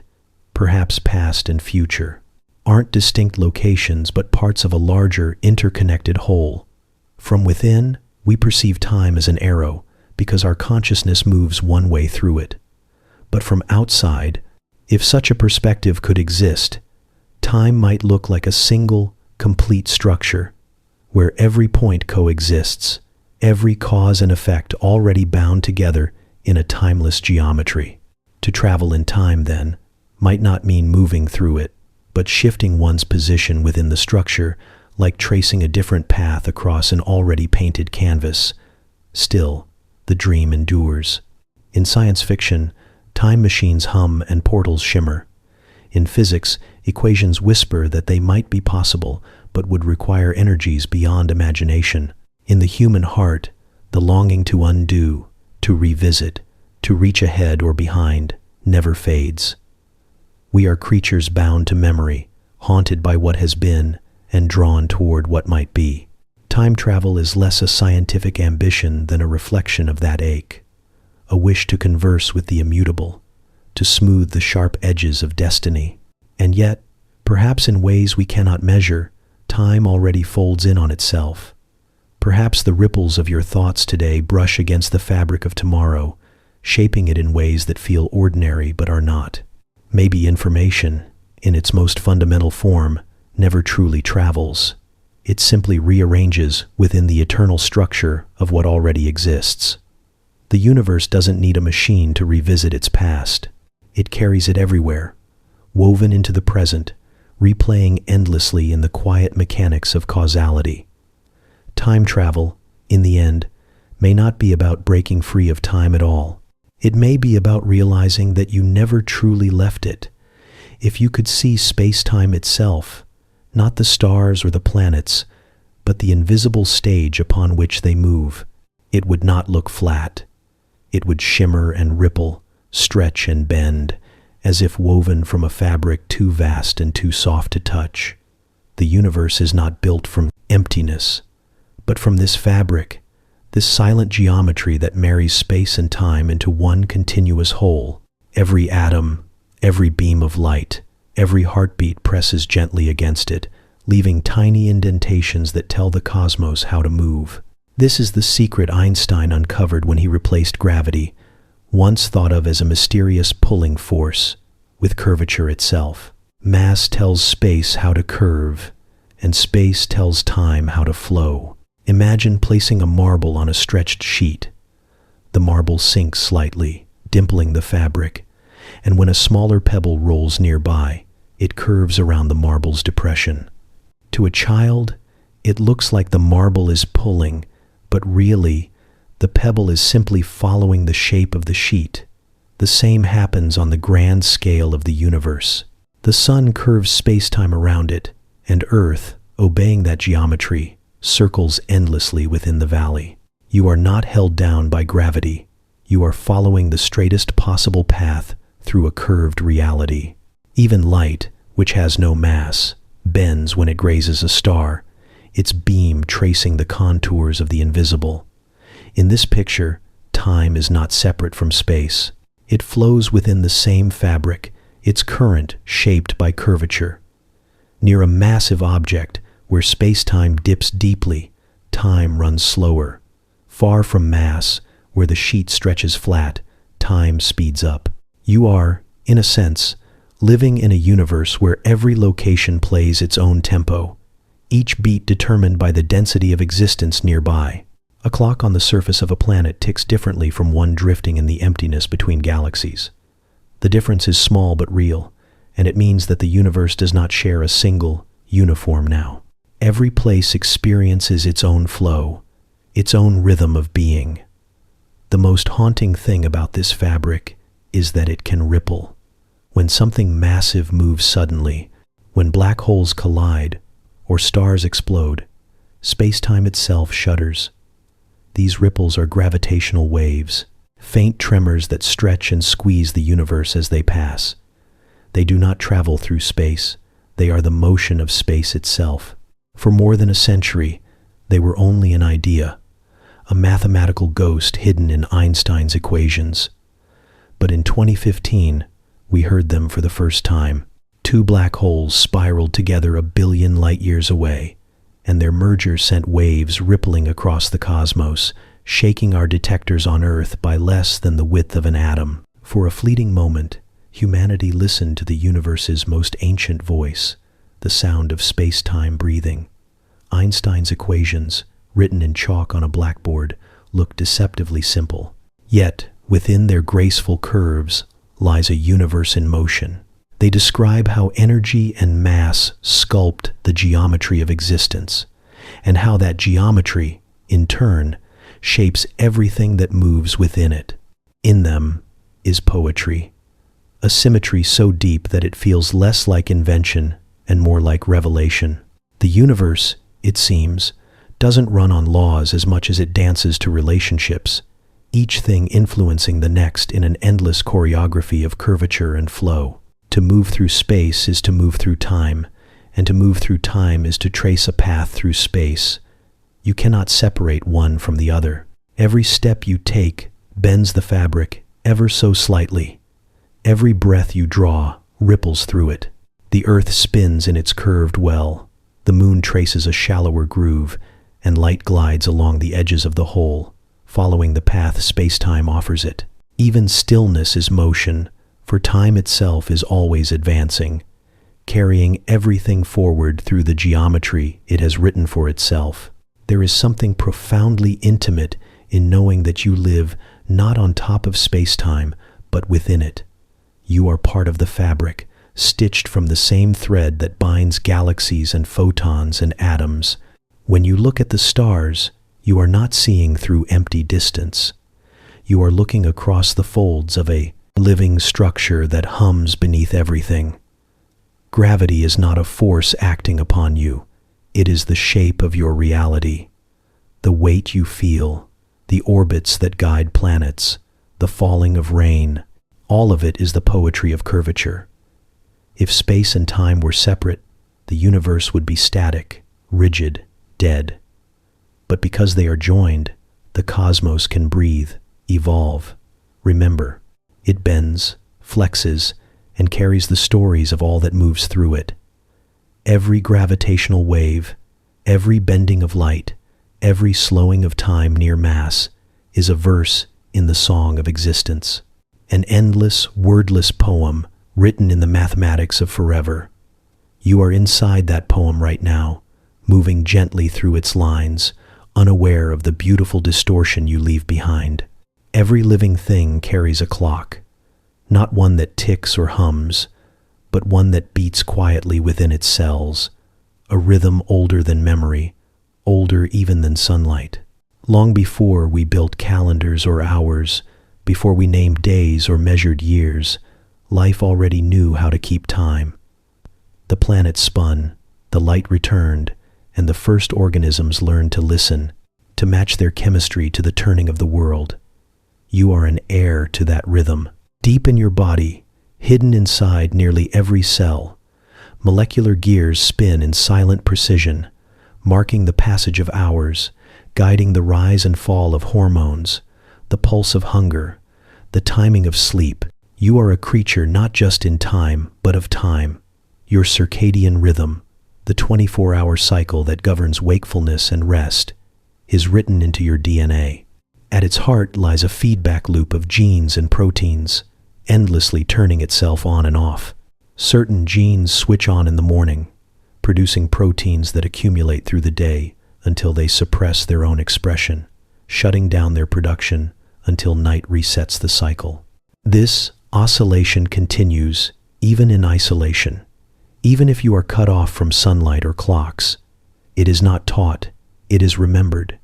Every cell keeps its own beat, and together they form the symphony of your internal time. But these rhythms are not perfect metronomes. They drift, sensitive to light, temperature, and the habits you feed them.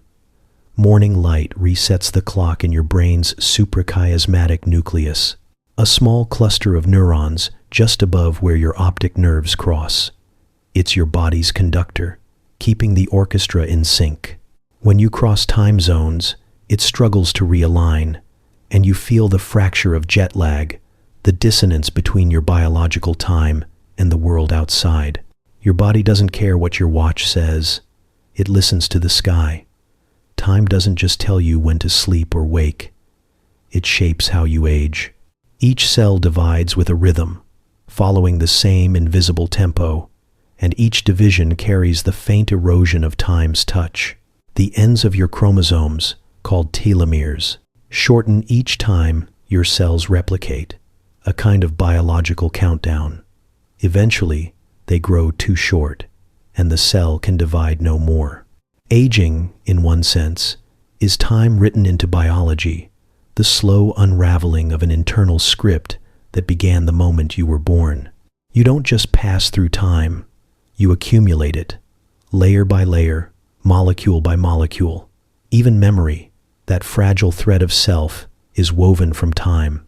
Your neurons measure intervals to make sense of causality, of what happened first and what followed. Without that sequencing, experience collapses into static. The brain's sense of duration isn't stored in a single place. It's distributed, woven through your sensory systems, your emotions, your body's rhythms. When time feels slow or fast, it's not because it changes, but because you do. In danger, your brain floods with norepinephrine, sharpening attention and compressing events into hyper-detailed snapshots that stretch subjectively. In boredom, when nothing novel happens, the brain stops marking change, and time drifts unnoticed. The flow of time is a mirror of the flow of experience. Across the tree of life, each creature keeps its own tempo. A fly's heart races at 300 beats per minute, its world flickering in rapid bursts of perception. To it, a human's hand moves like a glacier. A fly lives for weeks, but to its inner clock, that span may feel full and vast. An elephant, by contrast, moves through a slower current. Its cells divide leisurely. Its metabolism hums softly. Its perception of change stretched across longer arcs. To an elephant, the human world must seem restless and frantic, a blur of motion inside the stillness of its own time. Every species lives within its own tempo of existence, shaped by metabolism, energy, and the pace at which life consumes itself. This biological scaling of time reveals something profound. There is no universal speed to life. A mayfly, alive for a day, might experience that day as completely as a human experiences a century. Time is not measured in length, but in awareness, how much the mind gathers in each passing moment. Our perception of duration is elastic, expanding in wonder, collapsing in routine. A child's summer feels endless. An adult's year vanishes between blinks. The clock doesn't change. We do. Even in sleep, when consciousness fades, your internal clocks continue their silent work. Cells repair DNA damage. Neurons replay memories. Hormones ebb and rise like tides. The body hums through its maintenance rituals as the mind drifts in dream time, a parallel rhythm of stories and symbols detached from physical duration. In dreams, you can live entire lives in minutes. Biology and perception dance apart and then return to alignment with the dawn. All life is bound by the same cosmic metronome, the spin of Earth, the pull of gravity, the flicker of light and shadow. But each organism interprets it in its own language. You are a mosaic of clocks, from the circadian to the cellular, from the heartbeat to the breath. Time doesn't just happen to you, it happens through you. Every pulse, every thought, every renewal of a cell is a step in time's choreography. To live is to measure, to feel, to record. And even as the years accumulate and your body slows, those clocks keep turning, marking the endless conversation between life and time, the rhythm by which existence knows itself. Time is not the same everywhere. It moves differently across cultures, not because the seconds themselves change, but because people do. Some societies see time as a river flowing in one direction, forever carrying everything forward. Others see it as a wheel, endlessly turning, where beginnings and endings are illusions. How we think about time determines how we live inside it, how we plan, remember, hope, and mourn. Time is not only a measurement of motion, it is a reflection of belief. In the West, time is usually imagined as a line. It stretches from the past into the future, a path with a single direction. History is something behind us. Destiny lies ahead. Progress becomes the guiding myth. The linear view of time gave birth to civilization as we know it, the building of empires, the keeping of calendars, the notion of growth and achievement. To live in linear time is to believe in the idea of improvement, of moving towards something better. But it also creates distance. Once time is a line, there is always something behind us to regret and something ahead to chase. It is a story with no rest, only motion. In other cultures, time moves differently. In many indigenous traditions, it is circular, not linear.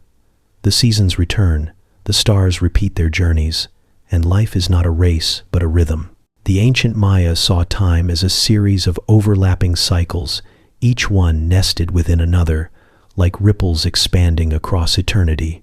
The Hindus of India imagined the universe breathing, expanding and collapsing through vast cosmic ages, or kalpas, each one lasting billions of years. In these traditions, time is not a ruler to be measured, but a pulse to be felt. The past is not gone, it returns in new forms. Death is not an ending, but a change in pattern. To them, eternity is not infinite progress. It is infinite renewal. Even language shapes how people experience time. In English, we look forward to the future and leave the past behind. Time flows in front of us, and we move through it like travelers on a road. But in Aymara, a language spoken in the Andes, the past is what lies before you, visible and known, while the future is behind you, unseen and mysterious. To turn your back on the future is to accept humility, to acknowledge that what comes next cannot be seen. In Mandarin, time moves vertically.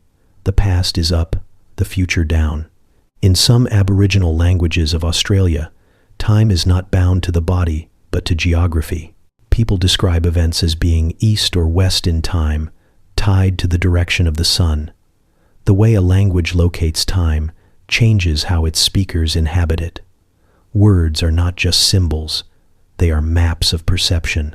Modern life, especially in industrialized societies, has transformed time into something transactional. It is not a rhythm or a story, but a commodity. We spend time, waste time, save time, lose time. Clocks divide the day into productivity and rest, and most people live with the uneasy sense that they never have enough of it. This scarcity is new. For most of human history, time was abundant, measured in seasons, in the growth of crops, in the cycle of the moon. Now it is counted in minutes, reminders, deadlines, alarms. The invention of mechanical time fractured the natural rhythm of life. The factory bell replaced the sunrise. The calendar replaced the harvest. The modern world runs on borrowed seconds, synchronized across satellites, all pulsing together in artificial precision. And yet, despite all our measurement, we are no closer to mastering time. The more we divide it, the less of it we feel we have. The phrase, "not enough time," echoes like a collective mantra, whispered in every city, every office, every home. We hurry through our hours as though they are coins spilling through our hands, but the rush never ends because the scarcity isn't real. It's psychological. We've forgotten that time was never meant to be possessed. It was meant to be lived. Cultures that see time as cyclic still hold fragments of that memory. They mark days with rituals, not schedules. They pause to observe the return of light, the growth of rain, the rhythm of the moon. Their calendars are not constraints, but celebrations. To them, time is not an enemy to be conquered or a ladder to be climbed. It is a partner in the dance of existence. It arrives, departs, and arrives again, endlessly renewing the contract between life and change. Perhaps the modern illusion of time's scarcity comes from the loss of this connection. We have flattened time into a single direction, a measurement to manage instead of a mystery to inhabit. But beneath the deadlines and devices, the ancient rhythms still pulse. The sun still rises and sets. The tides still breathe in and out. The heart still beats in cycles, whispering the oldest truth of all, that time is not something outside of us, slipping away. It is something inside of us, unfolding perfectly, in its own unhurried way. There will come a night that never ends. Long after the stars have burned their last fuel, long after galaxies have drifted apart into the silent cold, the universe will exhale its final breath. Time, as we understand it, may not survive that moment. Every clock, every motion, every heartbeat depends on change, on difference between now and then, cause and effect, before and after. When change ends, so does time. The story of the universe began in heat and motion. From the Big Bang's incandescent birth, energy rushed outward, scattering matter across a newborn cosmos. Gravity gathered that matter into stars and galaxies, and, for billions of years, the universe has been a place of contrast, hot and cold, light and dark, creation and decay. But these differences are what make time move forward. Entropy, the gradual spreading of energy, analogy, drives the arrow of time. As disorder increases, the universe remembers its past and forgets its future. Eventually, entropy will reach its maximum, and when it does, the cosmos will no longer have a direction in which to move. The arrow will vanish. Physicists call it heat death, not because of fire, but because of its absence. When every star burns out, only embers will remain, white dwarfs cooling to black, neutron stars fading to silence. The night sky will grow emptier as galaxies slip beyond each other's horizons, stretched apart by dark energy until even light cannot bridge the distance. In that far future, matter itself will begin to decay. Atoms will crumble into subatomic dust, and black holes will be the last monuments left standing in the dark. But even they are not eternal. Through a slow, patient leaking of radiation, they too will dissolve, evaporating into nothing. What remains after that is a universe of almost perfect stillness, an expanse without heat, without light, without memory, a place where no event can follow another because nothing remains to change. In such a state, time would lose its meaning. Physics describes time as something intertwined with motion and energy. Remove those, and the concept collapses. The universe would not stop, because stopping implies motion. It would simply be an endless, motionless expanse, frozen at the limit of entropy. Temperature, pressure, and structure would all converge toward sameness. Without difference, there can be no sequence, and without sequence, there can be no time. The ticking of the cosmic clock would fade not with a bang, but with a long, infinite sigh. Some theories offer a different ending. They imagine time continuing to stretch infinitely, even through emptiness. In that vision, particles occasionally collide, rare and random, birthing brief sparks of existence amid the void. Others suggest that quantum fluctuations might one day create a new Big Bang, a fresh beginning blooming from the ashes of the old. Perhaps time never truly ends. It resets. The universe breathes out, then in again, each epoch unaware of the last. But even in those hopeful cycles, there lingers a haunting symmetry. Every act of creation carries within it the promise of another stillness to come. For consciousness, the death of time is not just physical, but existential. Awareness depends on succession, on the ability to distinguish one thought from the next. You know you exist because moments follow one another, forming a chain of continuity that weaves identity through experience.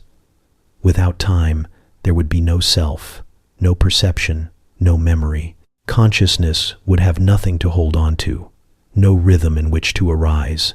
Perhaps that means that when time ends, so does awareness, and the cosmos returns to the silent peace from which it came.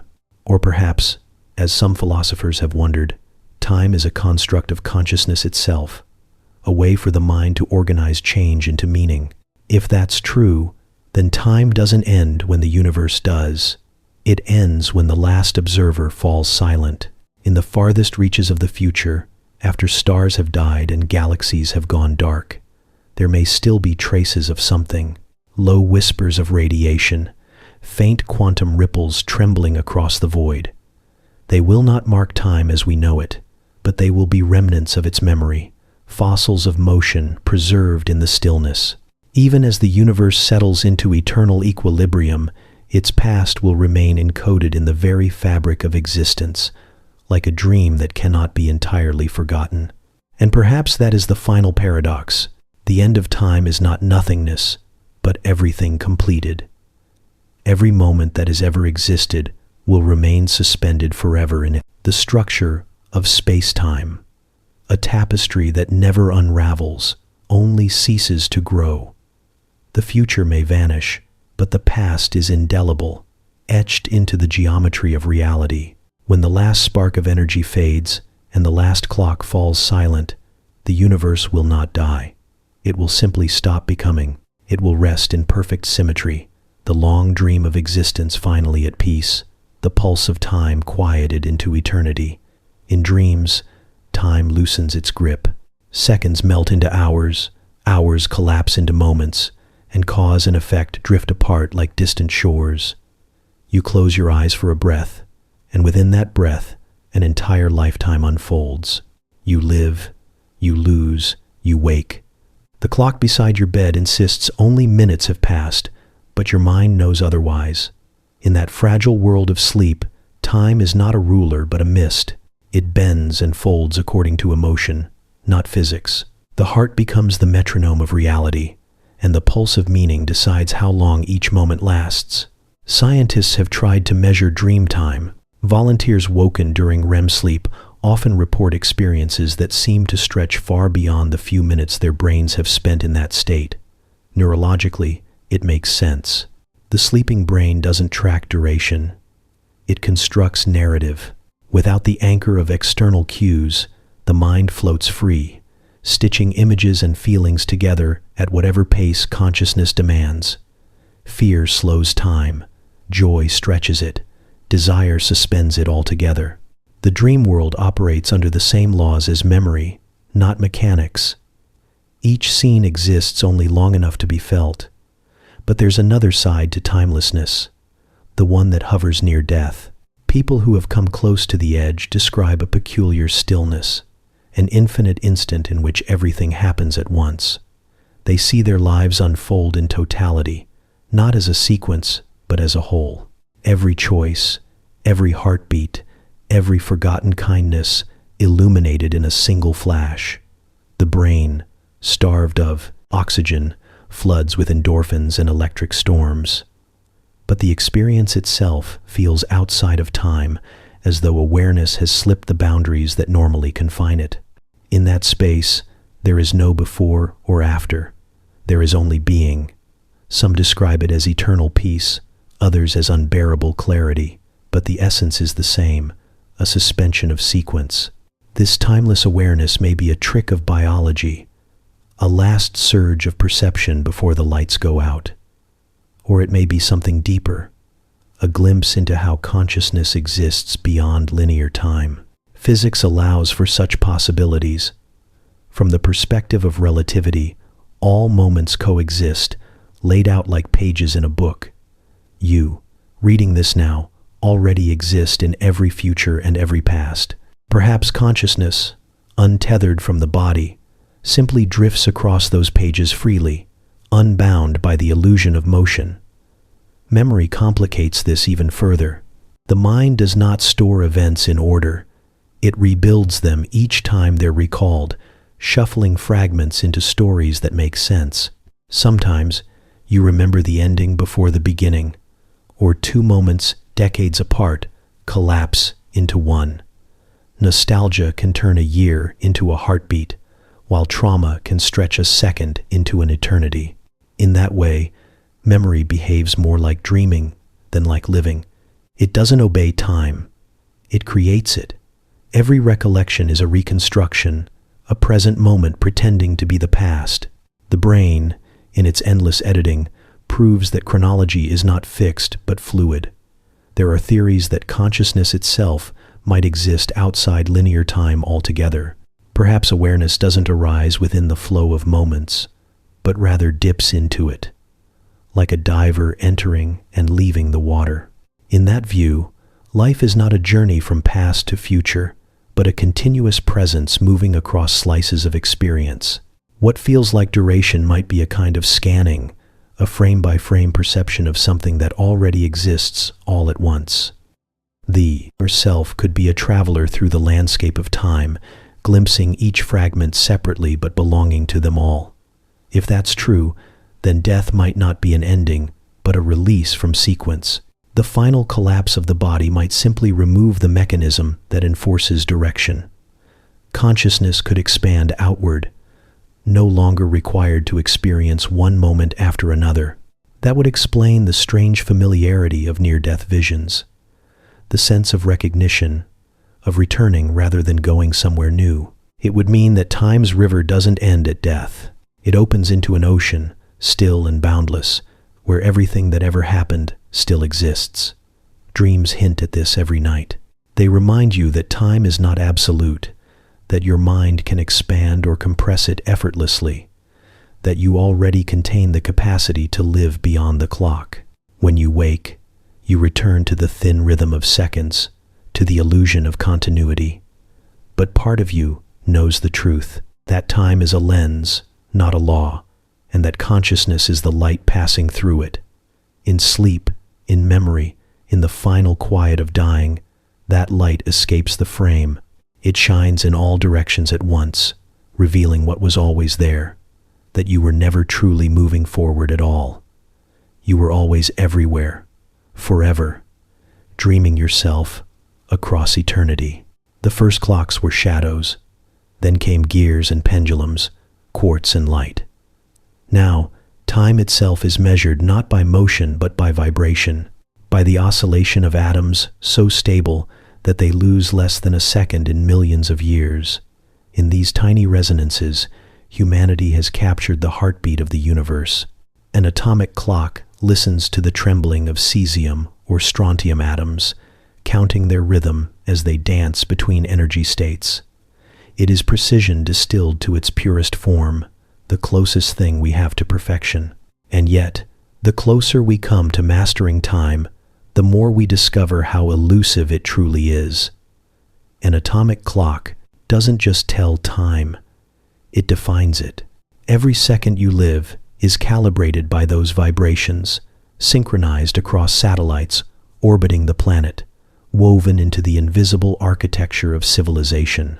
GPS systems, stock markets, the internet itself, all depend on perfect temporal alignment.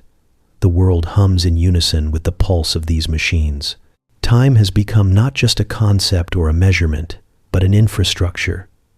We live inside its network, trusting it more than we trust our own senses.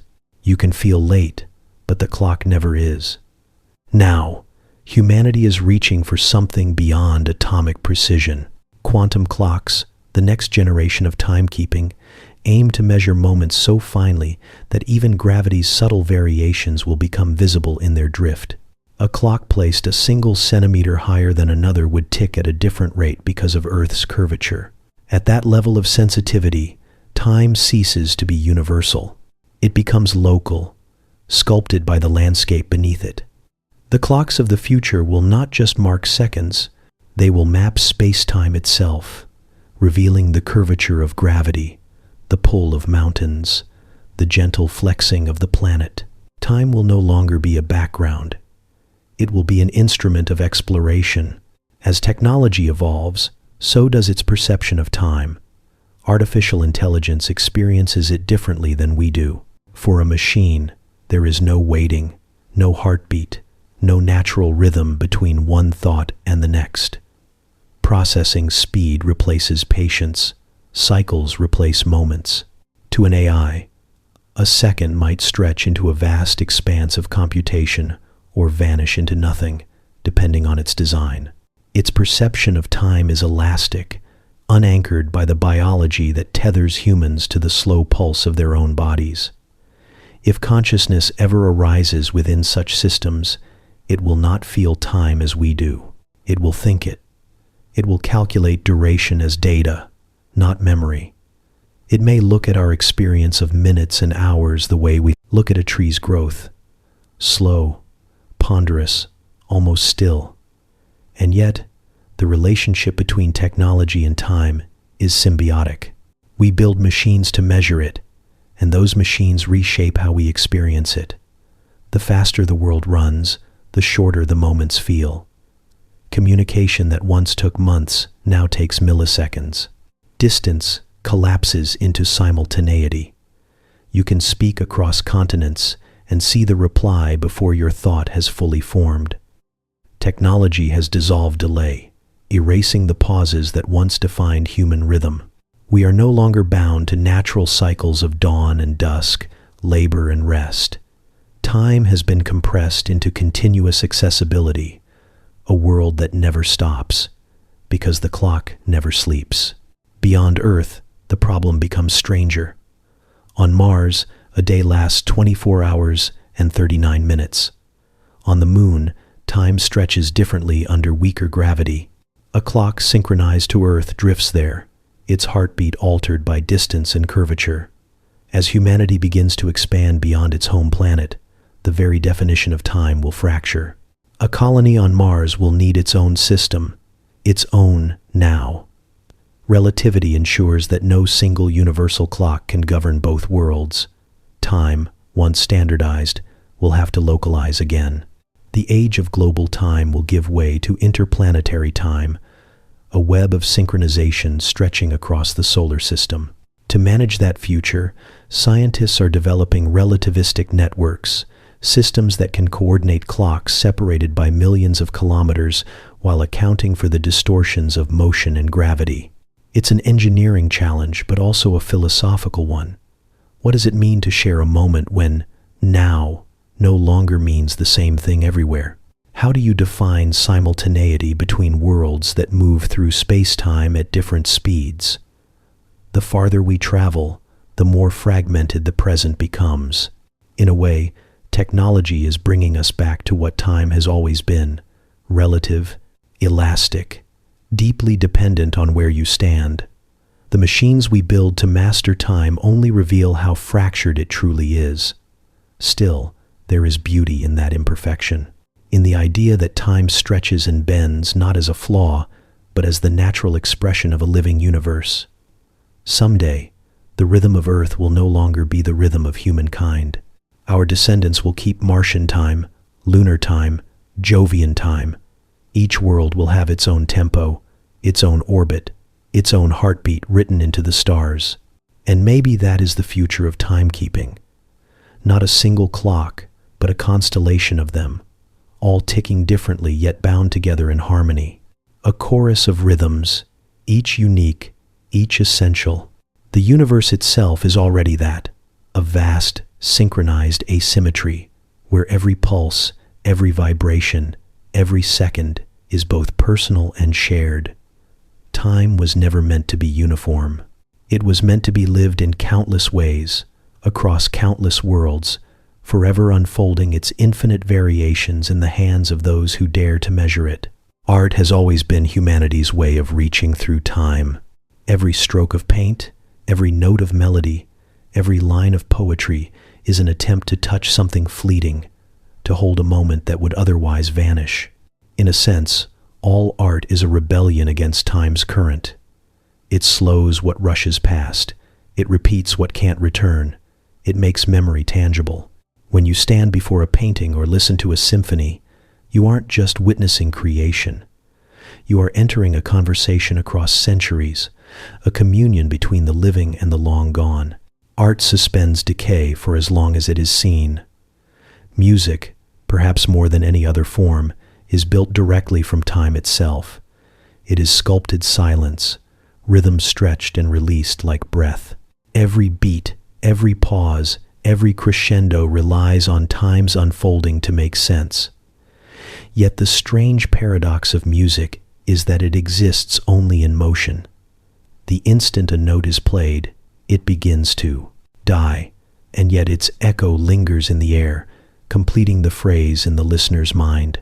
To listen deeply is to step outside of chronology, to surrender to flow. The present expands and contracts with the rhythm.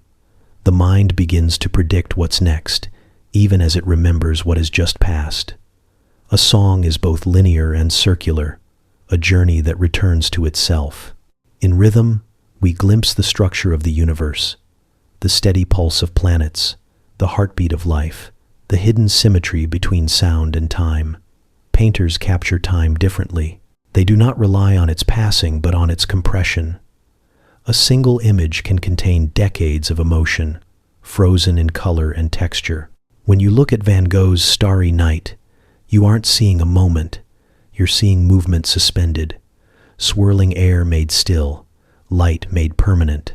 The canvas becomes a paradox, a motionless surface that vibrates with energy. Painters translate duration into space. The brushstroke replaces the second hand. The act of painting is itself a negotiation with time, each stroke an instant layered upon another, until the whole becomes a record of moments that can never be repeated. Poetry does something even stranger. It folds time inward, turning language into a mirror of memory. A poem is not read, it is lived again.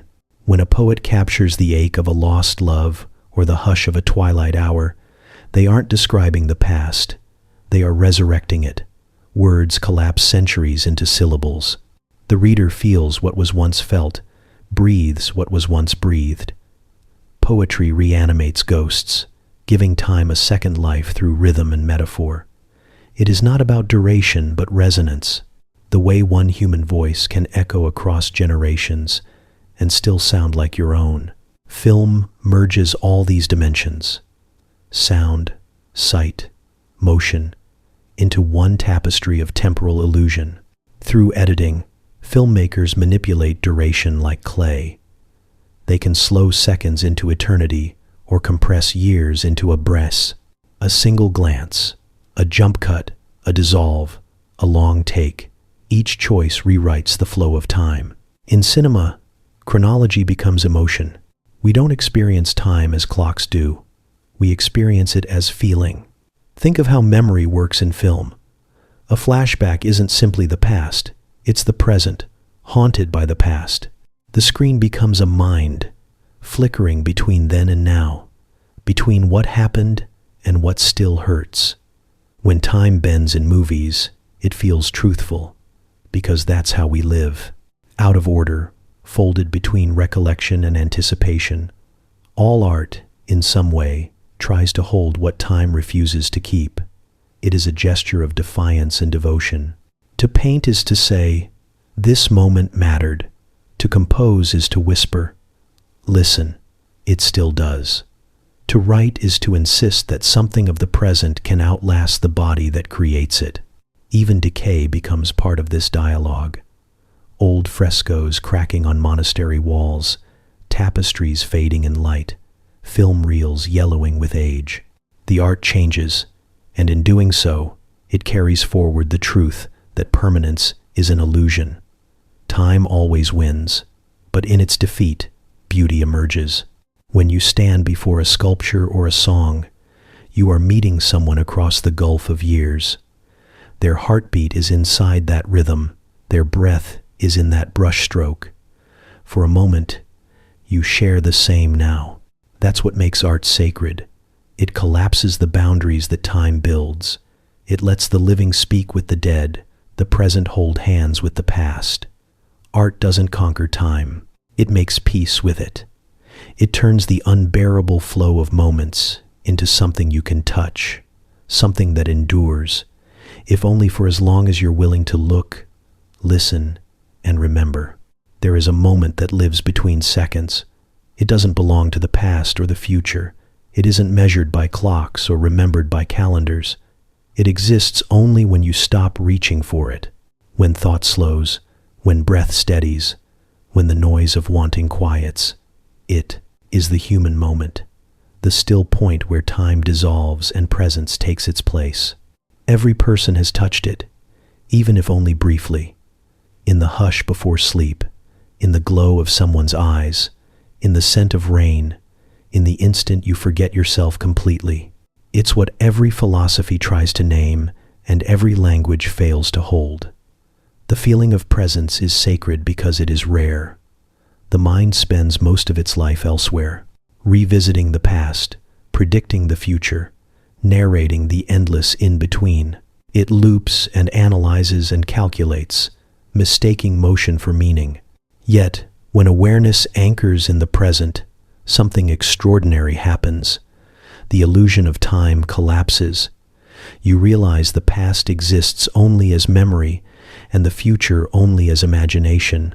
What remains is this single pulse of being, infinite and unrepeatable. Mindfulness, at its essence, isn't about calm. It's about contact. It's the act of touching reality directly, without interpretation. In that contact, eternity hides. The paradox is that forever isn't a span of endless time. It's the depth of a single moment fully experienced. When you inhale and truly feel it, every molecule, every muscle expanding, there is no past or future. There is only breath. That is the same stillness mystics have described for millennia, the same awareness poets chase in language and lovers find in each other's silence. The ancient Buddhists called it tathata, suchness, the pure recognition of things as they are. Every spiritual tradition, in its own way, points to this doorway. The revelation that the present moment isn't small, it's everything. Science, too, edges near this mystery. Neuroscientists studying mindfulness find that in deep states of awareness, activity in the brain's default mode network, the system responsible for wandering thought and self-story, goes quiet. Time perception slows or disappears. The boundaries between observer and observed blur. The brain stops predicting what comes next and begins to rest in direct sensory input. For a few heartbeats, consciousness stops running ahead of itself and simply arrives. It's not mystical, it's human, yet the experience feels vast, as though by becoming smaller, you become infinite. When presence deepens, even pain changes shape. The fear that clings to the future softens because the future doesn't exist here. Regret loses its hold because memory can't survive full awareness. The mind is always trying to escape the now, but the now is the only place that never abandons you. It waits patiently beneath every distraction, beneath every deadline and ambition. Sometimes it takes loss or crisis to break the spell, to remind you that life only happens one heartbeat at a time. The truth is both devastating and liberating. You will never live another moment, but this one. Modern life makes this truth easy to forget. The world hums with clocks and alerts, schedules and expectations, all designed to divide attention into fragments. We chase seconds as if we could own them, yet in doing so, we lose the one thing that can't be measured: presence. To be truly here, without agenda, without anticipation, is an act of rebellion. It's a refusal to let time dictate your aliveness. The more present you become, the less control time has. Its edges soften. Its meaning shifts from something you move through to something that moves through you. Sometimes presence arrives uninvited. You might be watching light scatter across a wall, or hearing a familiar song, or holding someone's hand, and suddenly everything stops. There's no thought, no distance, just an overwhelming sense of this. It doesn't last, but that's the point. The sacredness of the moment lies in its fragility. You can't trap it or repeat it. You can only notice it as it passes and know that it was enough. To be here now is not an instruction, but a remembering. It's realizing that you were never anywhere else. You were only distracted. The present has been holding you the entire time, waiting for your attention to return. You don't need to chase enlightenment or escape the clock. You just need to pause long enough to feel the breath moving through you, the gentle proof that you are alive right now, and that now is all that eternity ever needed to become real. There is a silence that lives beneath the ticking of every clock. It doesn't move or measure or divide. It simply is. You can hear it sometimes, in the pause between breaths, in the gap between thoughts, in the stillness that follows the end of a song. It's easy to mistake it for emptiness, but it isn't empty at all. It's full, so full it holds everything at once. Every heartbeat, every memory, every moment you have ever lived folds into it like waves into the sea. This is the still point, the place where time forgets to move and simply remembers that it exists. For most of your life, you chase time. You plan for it, fight against it, try to stretch it, or hold it still. You count the years like currency, trade hours for meaning, fill days with motion to prove you've been alive. Yet time was never chasing you back. It doesn't measure your worth or wait for your arrival. It moves with an indifferent grace, carrying you quietly within it. And then, sometimes, when you stop counting, when you finally release your grip, it pauses with you. For just a moment, you and time become the same thing. The still point isn't found through effort. It appears when the noise stops, when the mind stops narrating the world and starts listening to it. It's the space between inhale and exhale, the instant before a wave breaks, the flicker between lightning and thunder. You can't stay there long. It's not a place you can build a life inside, but it's where life begins to feel eternal. When you touch it, you understand something profound. Time doesn't need you to move forward. It continues. Even when you let go, the stars will burn, the oceans will turn, the earth will spin, whether or not you mark its passing. The beauty is that, for a fleeting moment, you are allowed to notice it. People think peace is an absence of motion, but it isn't. Peace is the awareness that motion and stillness are not opposites. They are the same thing seen differently. The river doesn't stop to reflect the sky, yet it reflects perfectly. Time doesn't pause to let you rest, yet in every breath there is rest. When you stop trying to outrun it, time softens, the edges blur. You realize you were never separate from it. Every moment you've ever experienced, from your first cry to your last word, exists in the same eternal fabric. The self that remembers and the self that forgets are made of the same flow. To stand at the still point is to feel the illusion fall away. Past and future collapse into now. The mind, which has spent a lifetime constructing stories about where it has been and where it's going, has nowhere left to stand. All that remains is awareness, quiet, vast, unmeasured. You see that time isn't a line you walk along, but a circle spinning endlessly inside you. You are not moving through it, it is moving through you. When you stop counting, time stops counting you. Not in punishment, but in mercy. The pressure lifts. You no longer exist as a series of moments strung together. You exist as the space that holds them all. You are the silence beneath seconds, the witness of motion, the calm center of every storm. Time has always been your shadow, but here, at the still point, it turns and looks back. Perhaps this is what it means to be alive. Not to conquer time or escape it, but to see it clearly and smile at its reflection. You are time, observing itself, a ripple aware of the ocean that carries it. And when you return to the noise, to the ticking, to the endless unfolding of days, you carry that stillness with you, not as a memory but as a dag, knowing that beyond all motion, beyond every passing hour, there is a quiet that never ends, a silence that waits, a home that has always been now.